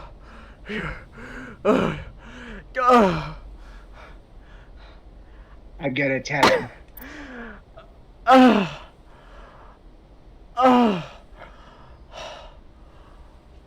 Oh my gosh. That was fucking amazing. Oh my fucking god. Oh my god. What was it? What was the funniest bit? I don't fucking know, man. Honestly, for me, it was mostly just a string of unrelated musings and stories about minor inconveniences. Oh my gosh. Oh. After all these years of doing these things, I've never taken the time to pick the man who killed Hitler. Oh, Ratchet you came in at a weird time. Oh my gosh. Oh my gosh. Oh. Of course I know. He was shot in the head by the Red Army sacked Berlin, like it says in the old notes. Okay. Hold on.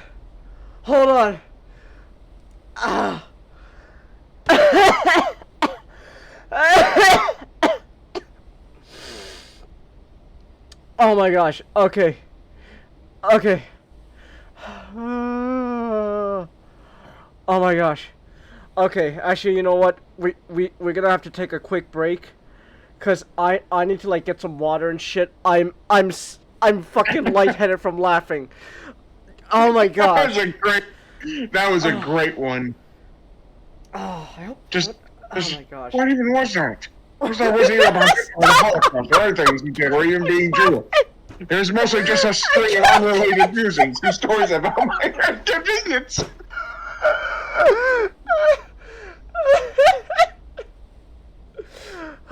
And then Debbie from Maconi, he fucking cut me in line, right when I was trying to get in the parking lot. What's this YouTube video you just linked, Chelsea? What is this? What is just... It wasn't that funny. Oh no, Chelsea, no, it was very funny. It was very funny. I don't, Chelsea, you'd say that's not funny again, I'll time you out. I don't care if you're on my mod. That was hilarious. Everyone must laugh.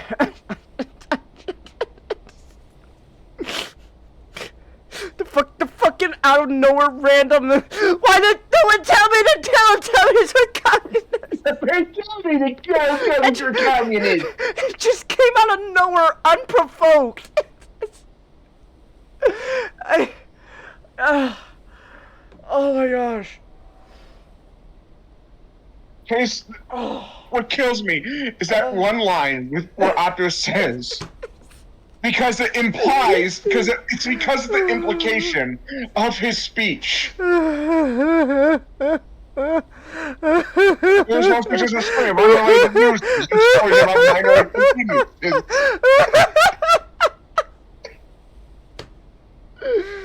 Oh, okay, okay, I'm gonna go use the restroom. I'm gonna fucking grab some water. I'm lightheaded. We'll be back. Oh wait, hold on, wrong thing I clicked.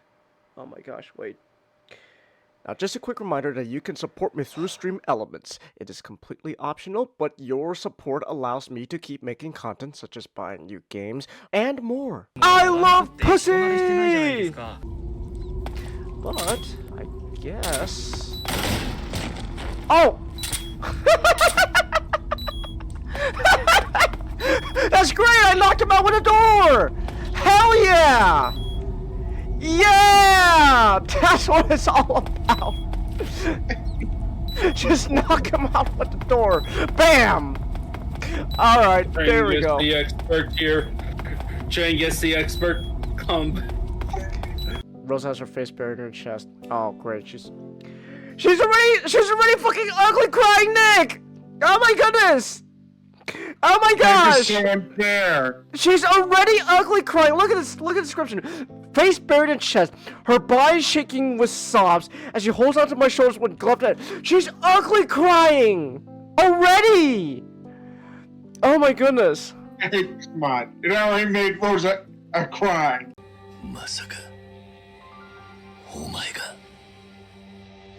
Yeah! Let's go! Let's go! I love. Hold on, wait. I loved her faces though. Oh!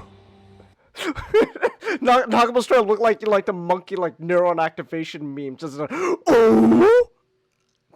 Yeah! Let's go! We'll start off as a fucking hunch. Ah! Vindication, baby! Let's go! Yeah! I feel so good. Cengiz. Yes. You know, I have the other part of the answer. Okay. Why are they hunting down the baby? Well, we'll get to that, but at least I called one thing though, that Utah's the dad. So that's all that matters to me at the moment. You got validation and it went to your head. Exactly. I'll take it. There was Sonic Dream Team. Huh. She was like the catalyst character in that one.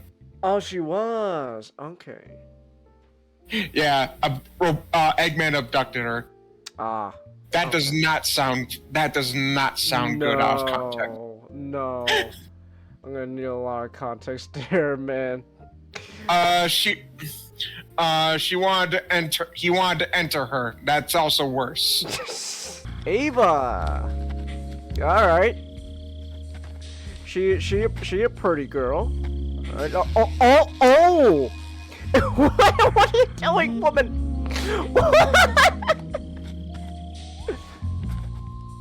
The name's A first person point of view goes to the fucking snake. Look at the smile, snake. No, buddy. I excuse the style as we stand there sheepishly, trying not to catch each other's eyes. I! Singular I, not plural I! Fuck! I'm dyslexic! Jesus Christ! The angles are just nods. A sly smile falls. Fuck me! I can't read, Nick! I can't read! Damn it! A smile splitting their face as they turned back to their trimming. It did, Sorry, and fucking course most. No. That's why most of our founding father. One of the reasons a lot of our founding fathers were deists. We're not full-on Christians. Wait. I'm fighting a ghost? Wait. Take that ghost ass. Whoop that ghost ass. Why are there ghosts in Yakuza all of a sudden? Okay, I'm not. That's kind of fun. Cengiz! This is Yakuza! Of course there will be some shenanigans! Nick's bang on that assessment, big fish. Also, just noticed the art. Also, noticed the art style change. Starting to see a bit more humanoid proportions on these girls, and I don't know. Makes me feel uncomfortable. Right now, we're in the era where it's fine as is, but Nick, that one panel, that one page you showed me of Sally. Oh my goodness. I know. Oh my gosh. I know. 45, huh? I love Snake when he sees the gun. His eyes. Do you like it? He really is a gun nut. ramp is polished to a He mirror immediately sheen. sees the gun. The Hold side's on, been smoking's reinforced, lame. Oh my and the gosh. interlock with the frame is tightened for added precision. The sight system is original too. The thumb safety is extended to make it easier on the finger. A long type trigger with non-slip grooves. A ring hammer. The base of the trigger guard's been filed down for a higher grip. And not only that, nearly every part of this gun has been expertly crafted and customized. Oh my goodness, Snake, buddy.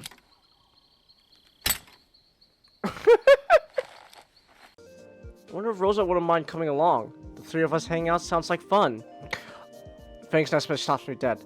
Just you though. Wow, you're a fucking moron. Just you though. Don't bring Rosa or Weepsaurus. Wait, just me?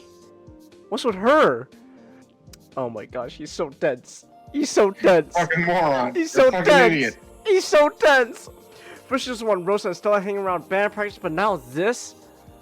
If I didn't know better, I say Fang was. Ah! Okay, I could do Jeffrey. Well, I'm not sorry to. I mean, well, I'm not sorry to hedgehog, love. At least not since the last time I checked, that is.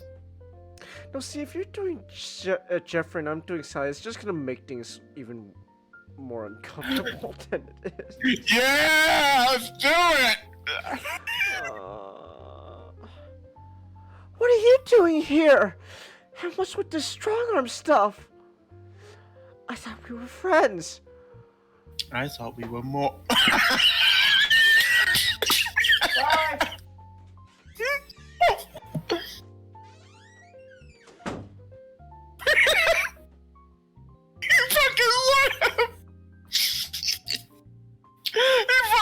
Chelsea, clip that!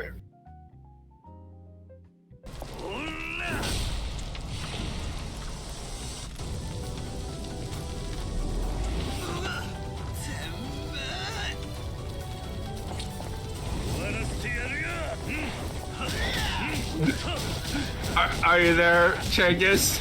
I'm really invested. So Yeah. I can tell. It's like, we were talking about checking. You're just there, like, oh no, I need to rent. No, Utah, you're being a moron. Damn it. He found us. Who found us? Oh, that's right, Bugman. Yeah. The pain. Oh gosh. It's the Exorcist too. Fuck. Ah. He's swatting them away with his gun tricks. That's great. Oh, I love it. Ooh, not a pretty look. Hold on. Wait a minute. I'm sorry, I have to pause again. I asked you, Ray, would you be mad if I sent you a Bears jersey, and you haven't answered. You're avoiding the question.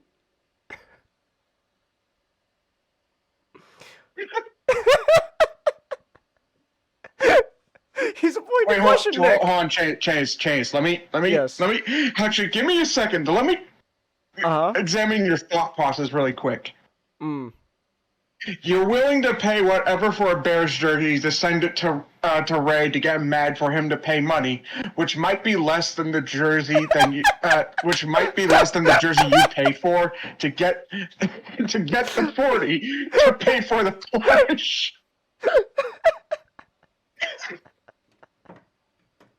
Economics 100, baby.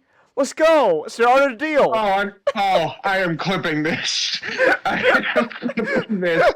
Art of the deal, baby.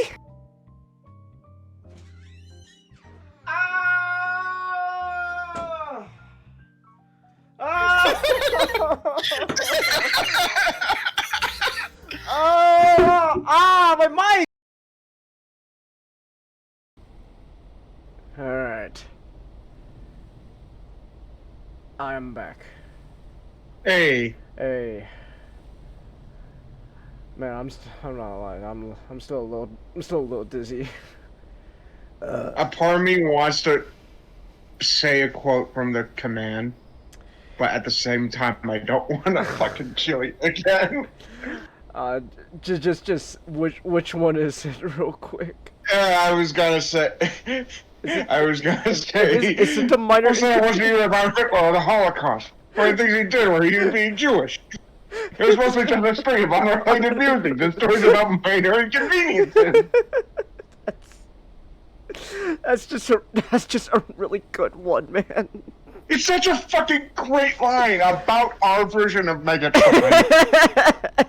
It's a great summation of his character. Oh. That's great. Have I seen the new Creepcast yet, Ray? No, not yet. That's like a big 7-hour long one, so I gotta watch that on my own time.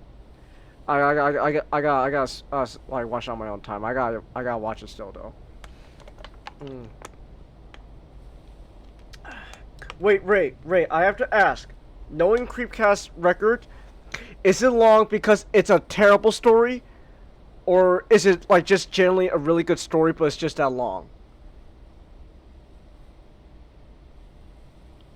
Cause I am curious. Cause usually, when it comes to Creepcast, the terrible stories usually end up taking longer because they're having trouble finishing the story.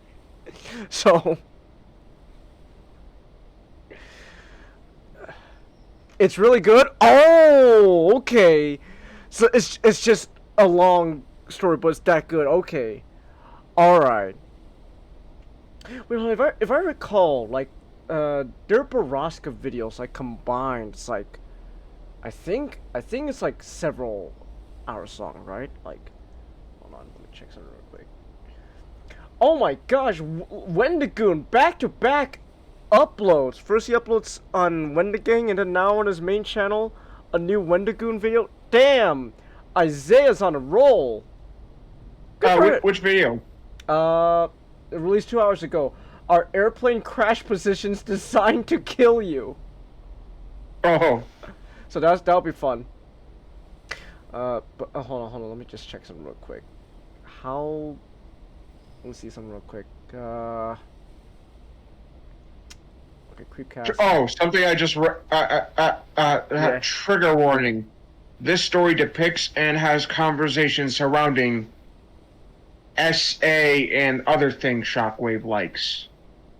Oh, the latest creepcast? Yeah. Oh, okay. Okay. And from what I'm getting, Mm-hmm. Chance, the story is from the perspective of the villain. Oh! Whoa! That's whoa, that's wild. Chase, I think I want to watch this one with you. The 7-hour long creepcast? Yeah, well, I want to get through like Luke Cage and stuff first, and then we do like the Okay. 7-hour one. Okay, cause Maybe tomorrow, because since you're not, are you doing anything tomorrow or just taking the day off for streaming? Well, I am taking a day off from streaming. I don't know if I got anything going on tomorrow. We'll see. I just asked because I don't know. I just asked. Yeah, we'll see. Also, each Baraska video both Baraska videos each were like about like 2.5 hour long, so in total that's like 5 hours. Oh my gosh! Someone says this one is more disturbing than Baraska. It's worse than Baraska? What? Oh my god! Worse than Baraska? That is a huge fucking claim, because Baraska, woo, Baraska, wow. Protagonist doesn't mean good guy. Oh, I'm aware, right? You know, it's that's, you know, it's like how, like, you know, like Infinity War, Thanos is technically the protagonist, but it's not the good guy. But no, I understand. Yeah, but still, that is very interesting. A story told in the perspective of, you know, the guy, the evildoer, while also being worse than Baraska. Which, by the way, I gotta say, wow, that alone, even if it's accurate or not, wild ass statement to say you found a story worse than Baraska, because Baraska is legitimately,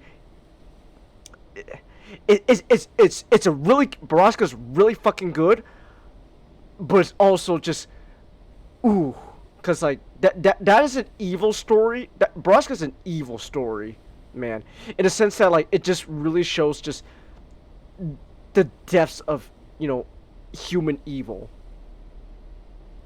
So to say this story is worse than Baraska, oh my gosh, yikes. Whew. Yeah, no, that new Creepcast video, that's, I'm legit gonna have to, like, sit down for that one, like, ooh, wowzers. Oh. All right. Well, anyways, anyways, we're not here to talk about Baraska. Let's deal some drugs. Let's deal some drugs. Baraska. Let's deal some drugs. Thank you, Meg. Hold on, Joyce. You need 3 times the thick monkey. You'll pay 165. Yeah, deal. Alright, Joyce, where are we going? Alright, this way. There is no fear in this dojo, Ray. I see. And by the way, we're like, if we really are gonna do the fucking Baraska reading stream, Nick, man, like, woo, man, that's gonna be like a whole ass night. That's gonna be a doozy.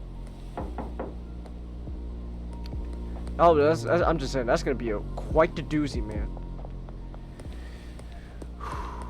Anyways, where the fuck is Joyce? Joyce! Hold on. Kyle? Yeah. Okay, Kyle. Hold on. Oh my gosh, who else is there? Hold on, wait a second. Okay, hold on, let's not take any deals. Any more deals just yet? Hold on, wait a second.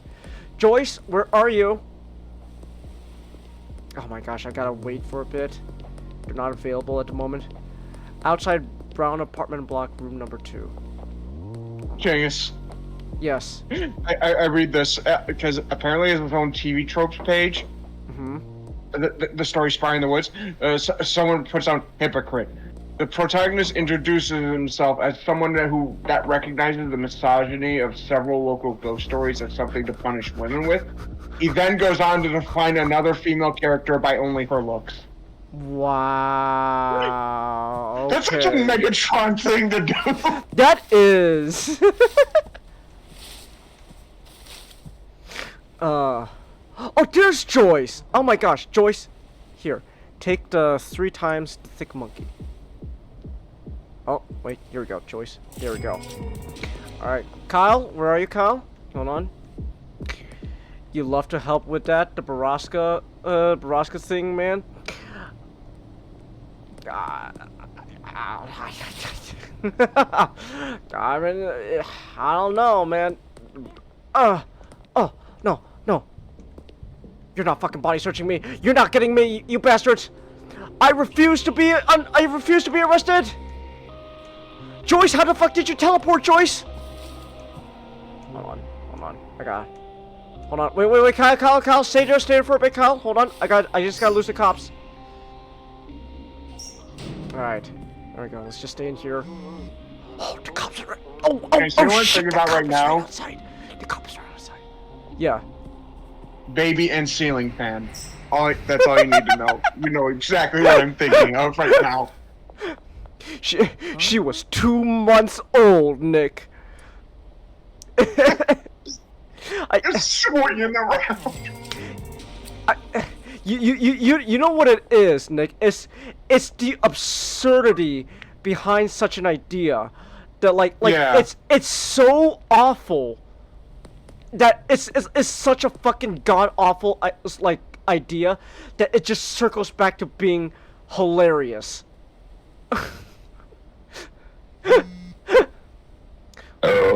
Nice. Thank you. All right. Genghis. Yes.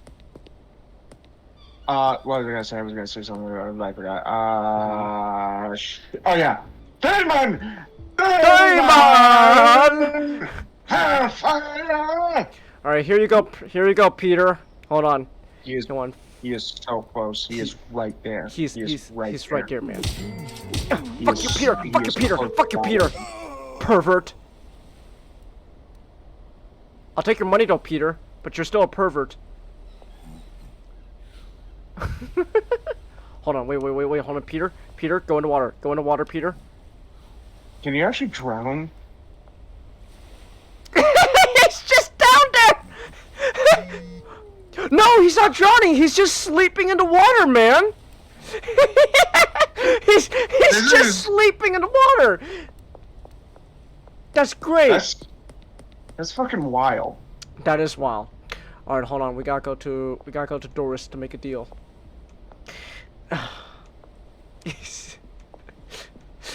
Peter right now is literally the definition of he's just sleeping. You'll eat it later. You'll smoke the weed later, Peter. You'll smoke it later. So silly.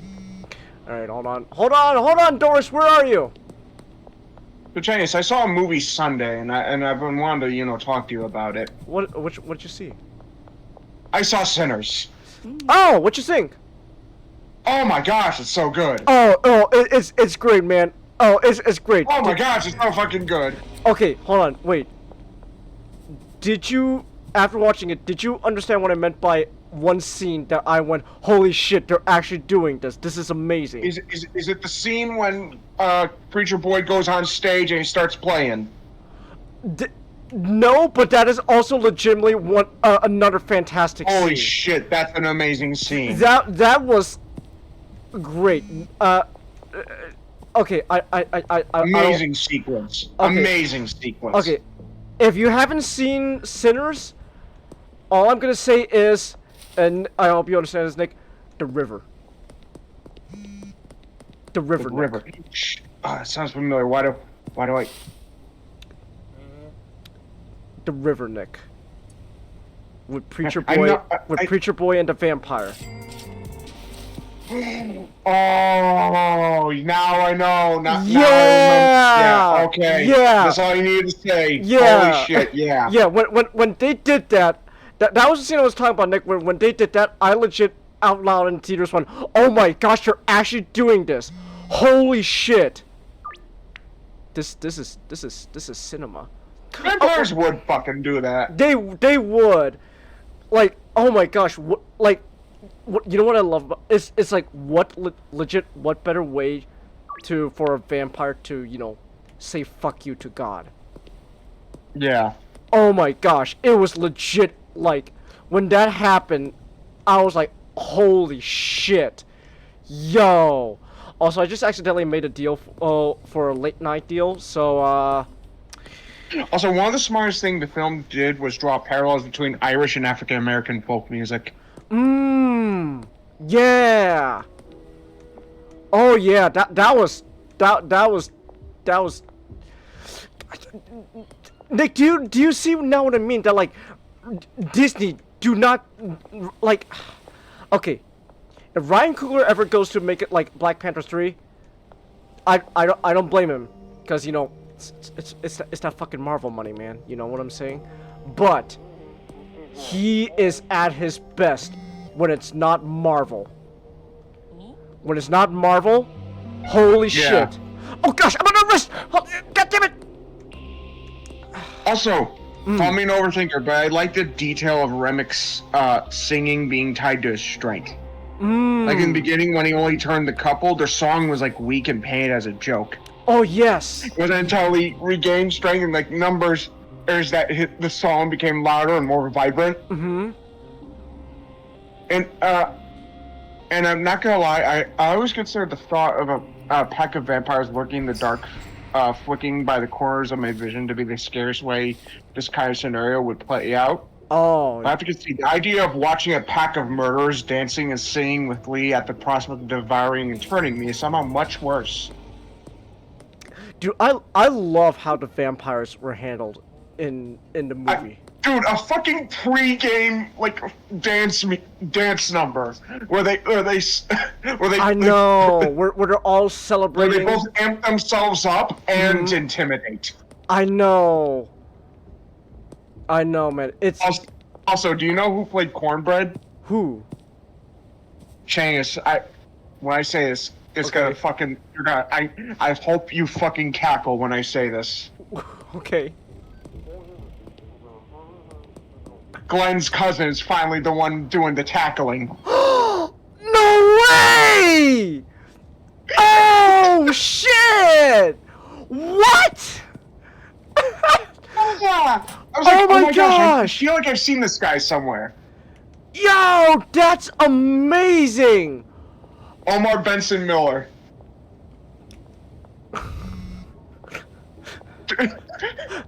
Glenn's cousin's finally doing the tackling. Get off! Get off Master Splinter's carpet! He don't like it when you're on his carpet! Especially police! Okay, that's Glenn himself, but you know what I mean. So it's like... I know. Okay, I just made a deal with... Family Okay, Master. hold on. Alright, so I'm about to be making a bunch of late night Change deals. the mental image of Raphael running for his fucking life and getting fucking tackled into a pool. I Brings me so know. much fucking glee. I love it too, man. Hold on. Mrs. Ming? Where the fuck is Mrs. Ming? Mrs. Ming, you're supposed to be around here. Mrs. Ming? Mrs. Ming. Oh, there she is. Fuck. Mrs. Ming. Mrs. Ming. Hold on, Mrs. Ming. Take the fucking drugs. Take the... Oh, gosh! Hold on. Hold on. Okay, Mrs. Ming. Take the damn drugs. Alright, take it, Mrs. Ming. Alright. Alright, so I just made a bunch of... I'm making a bunch of late night deals. Hold on. Actually, I gotta see. Am I making more money when I do late night deals? Cause I'm gonna assume I make more money with late night deals. Cause now, you know, with the whole like police curfew, there's like, you know, like, you know, like you have to pay me for like, you know, also like, you know, taking the risk of coming here. Maybe that's a factor. Hold on, I'm just gonna wait it out. Chase, Here. oh, you did stay after the credits, right? For sinners? Yeah. Yeah. Yeah. Okay, cool. Yeah, I stay after the credits, man. That like the very end, like the very end when it's back in the church, he's doing the fucking. Mm-hmm. You know, like I could see why, like in the movie, they probably didn't need in play out, but I'm glad we were able to like see it and just listen to that guy because that dude actually does genuinely have fucking talent. Like, oh yeah, no, that holy shit, it's amazing. It's great. Yeah, no, Sinners is legitimately. I really love that movie, and like Nick, like.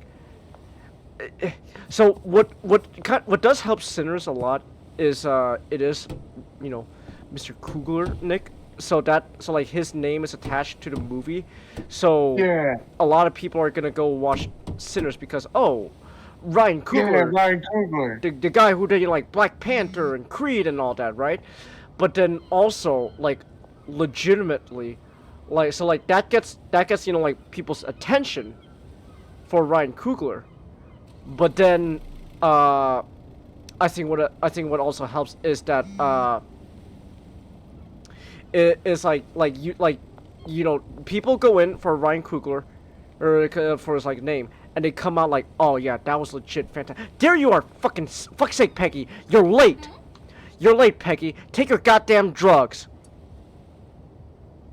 I'm so aggressive to Peggy. Okay, take the damn drugs, Peggy. All right.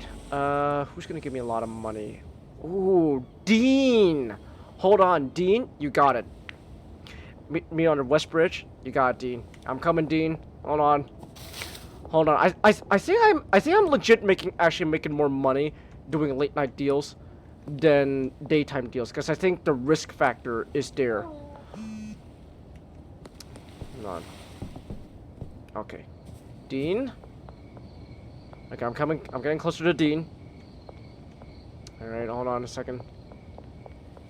Dean, hey, Dean. All right, take your drugs. There we go.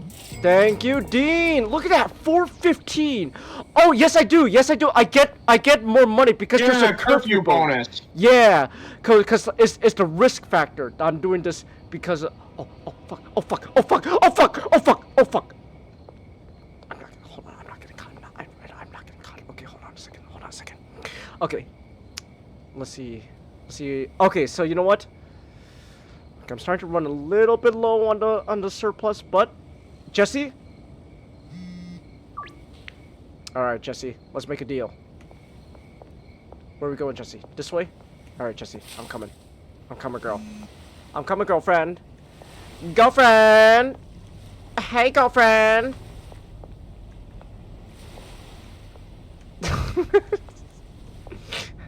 like, girlfriend! How's it going? Hold on, Jesse? Jesse, where are... Oh my gosh, Jesse! Oh! Oh gosh! Police! Hold on. Oh my gosh, can the police go away? I gotta make a deal with Jesse!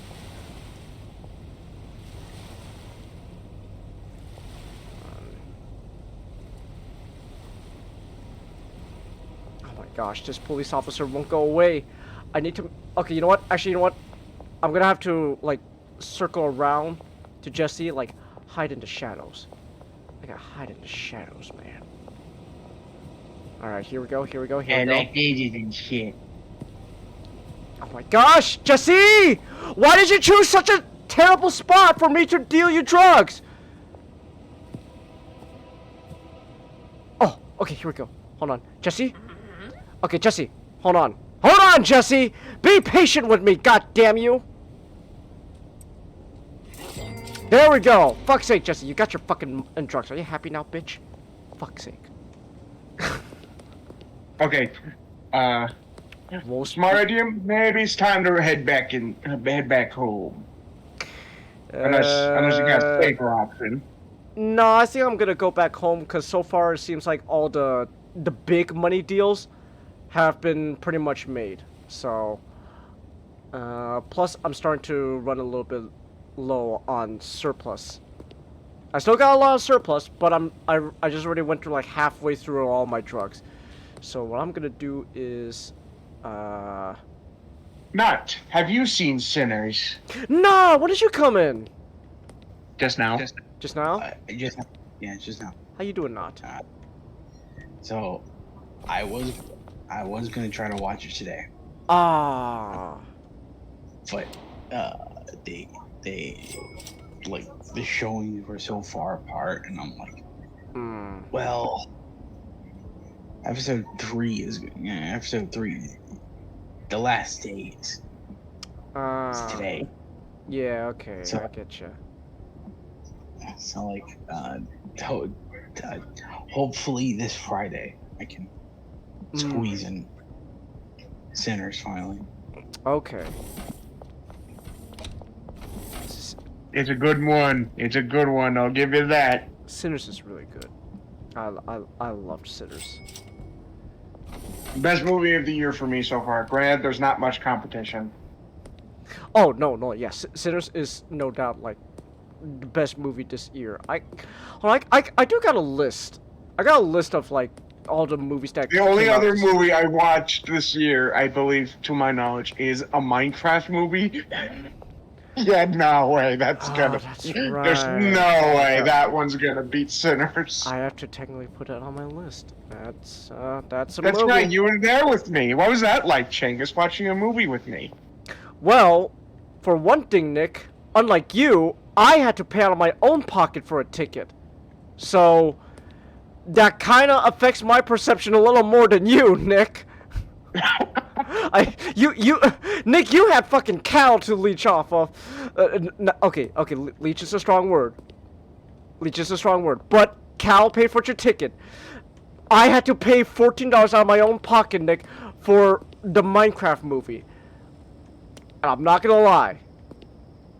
Now, it was not worth it. It was not worth $14, Nick.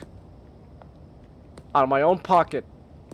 So, actually, you know what? No, I am gonna say fucking leech because you didn't have to waste $14 for the Minecraft movie. Cal did. Cal's the one who fucking paid $14 for the Minecraft movie. So it's on him. Actually, technically, he paid 28.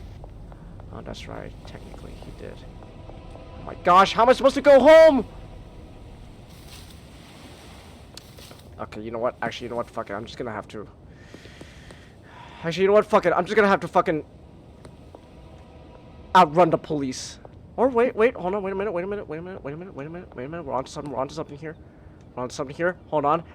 Never mind. I don't have to just outrun the police. Oh yeah, let's go. I'm so smart. I'm not smart, but I like to think I'm smart. Wolf speed LeBron Ray. All right. Cool. Good. Good, Anakin. Good. Kill him. Do it. Alright. Here we go.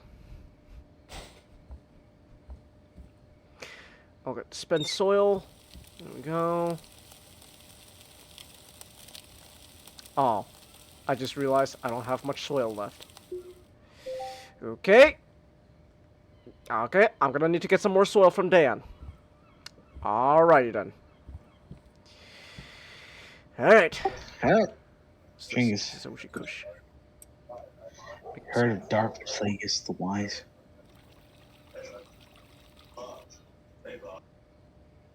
I thought not. Not a tale to the child, tell you.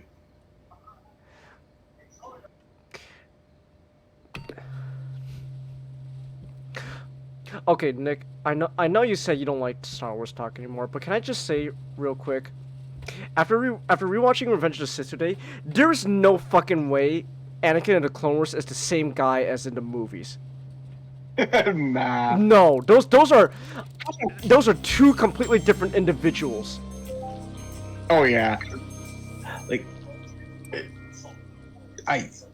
it's I don't really consider like the Clone Wars kind of, like synonymous with the movies. No, Like- no, like the Clone Wars is kind of, and the movies are kind of like their own thing. But like, if we're like, like the whole idea is, oh, this is all like canon and all that. Like, if it's the same guy, no, those are like two different people right there.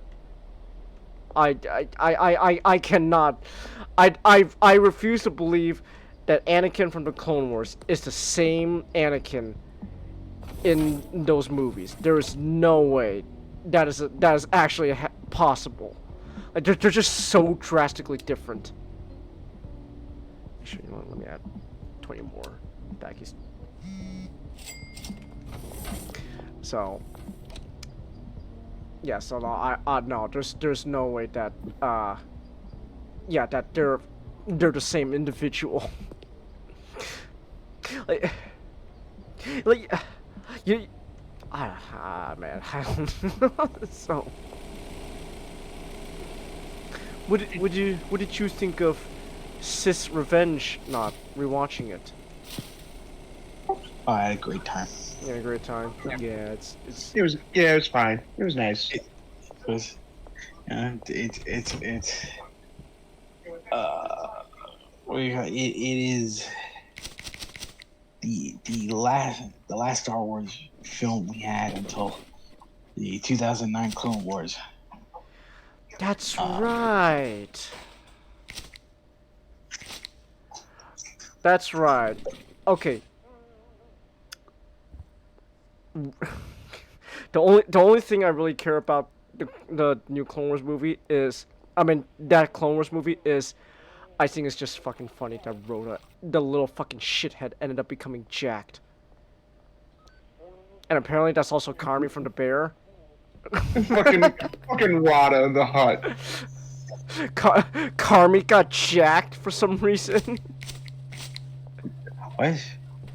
Like there is a very strange worrying trend that Jeremy Allen White is in. It just accepts projects where he is a very, very toned man with family issues. Oh no. Jeez. It is what it is. But no, that's just funny though. Fucking Rada. It's just Jeremy Allen's just jacked. It's just a jacked hut. That's just funny to me. Alright, there we go.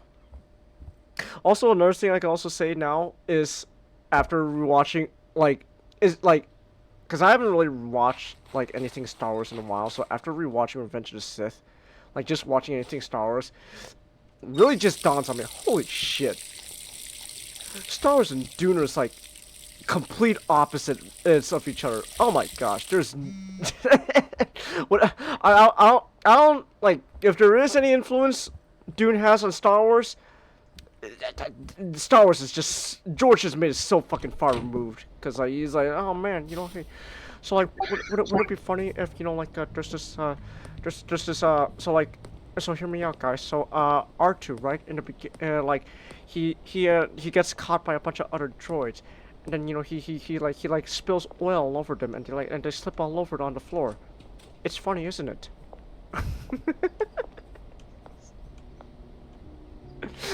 It's nah, there's no way that's they're complete opposites. I still like both. Yeah.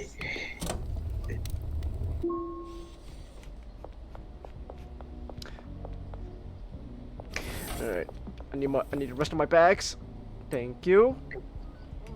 Alright. Need to get The prequels in a way kind of share the moment, in a way, kind of shares the most Dune. Mm. Compared to the original trilogy, they are essentially, yeah, like, Yeah, I can see that. yeah, just like the misinterpretation Mhm. of a prophecy. Yeah, I can see that. And also, especially Revenge of the Sith, where like the main the Revenge of the Sith kind of twist is that Anakin's problem was a self-fulfilling prophecy. Mm-hmm. Because like, oh, I imagine Padme dying. I need to take the steps to prevent her dying. And if she dies, she dies in that same quest. It is exactly like Dune Messiah. She gave up the will to live. Part of me still can't understand what that means. Like, I feel like she gave up the will to live, man. She Padme just decided, okay, you know what? I'm just gonna die now. like if you were to die, with like a broken heart, oh, okay, all right, that I get fully. She gets strangled once, and she suddenly decides, you know what? This life is too hard on me. It's not worth it. Ain't worth it. It just isn't worth it. I'm just gonna kill myself. Like Today I learned that there was a hut that was a male, then turned female to give birth.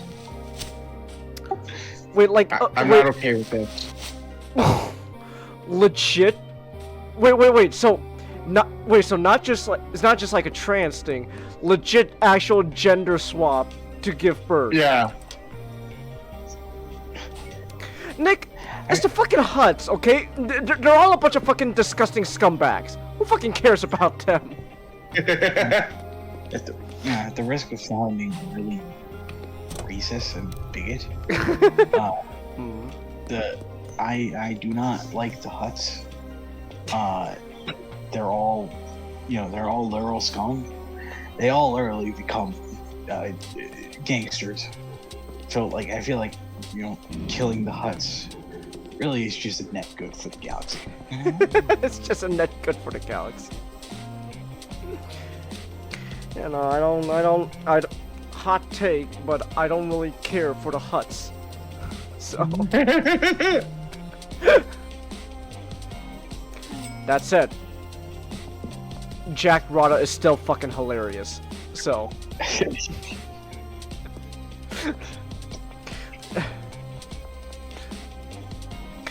honestly, at this point, I'm surprised fucking John Bernthal hasn't showed up in anything Star Wars. Because I'm not gonna lie, I think that would be just kind of funny. There's just a hut. There's just a hut that's just like, yeah, I killed those guys. Oh my gosh, how I loved it! Oh my goodness! I think that'd be funny. Oh, actually, you know what? Jeff, give me a skateboard. Give me the golden skateboard. Deal. Thank you, Jeff. Alright, got a golden skateboard. Hell yeah. Oh yeah. I was gonna say, like I'm reminded like the bigotry talk. I'm reminded of like Knights of the Old Republic. Like one of the planets is Tatooine, and I can't remember completely, but one of there's a quest that involves actually going out to a sand people village, the Tuscan Raider village, and Mhm. essentially, Chengus, it's a cool and unique sequence because Mm. because essentially Mhm. to get what you need. I think it's a MacGuffin. You get it to get what you need. You need Uh-huh. you need to listen to the elder, Mm. kind of talk about, the the their lore and their prophecies and all that stuff, Uh-huh. and you can't call them out and say it's bullshit because they will get mad at you and try to kill you. And the kicker is, Wow. Okay. Just and the kicker so is, fast. Hell yeah. Mhm. like the kicker is, Chingus, Yeah. uh, you need, like, the only way you can, like, translate the Tuscan Raiders language Mhm. is through a companion you get Mm. who is a who is a like a battle droid Uh-huh. who thinks about nothing but killing.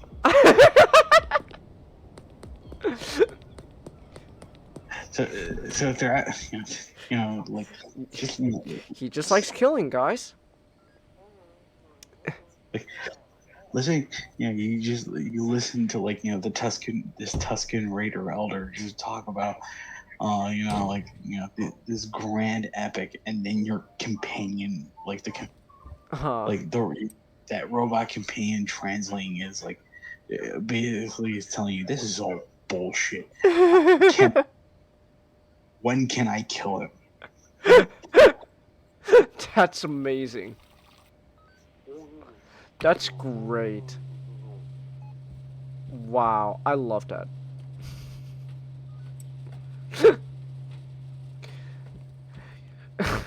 Hey, so like, when can we start killing again? Yeah, hold on in time. Be patient. Calm down. Calm down. All right, hold on. Give me the trash can. All right. So I'm gonna need to start building up my surplus again. I think once I have a good surplus that I'm happy with, I'm gonna start, you know, I'm gonna go talk to a dealer, see if they can get me some, if they can help me out with distributing. But first, we need to have a nice, good, healthy surplus of drugs. All right. There we go. There we go.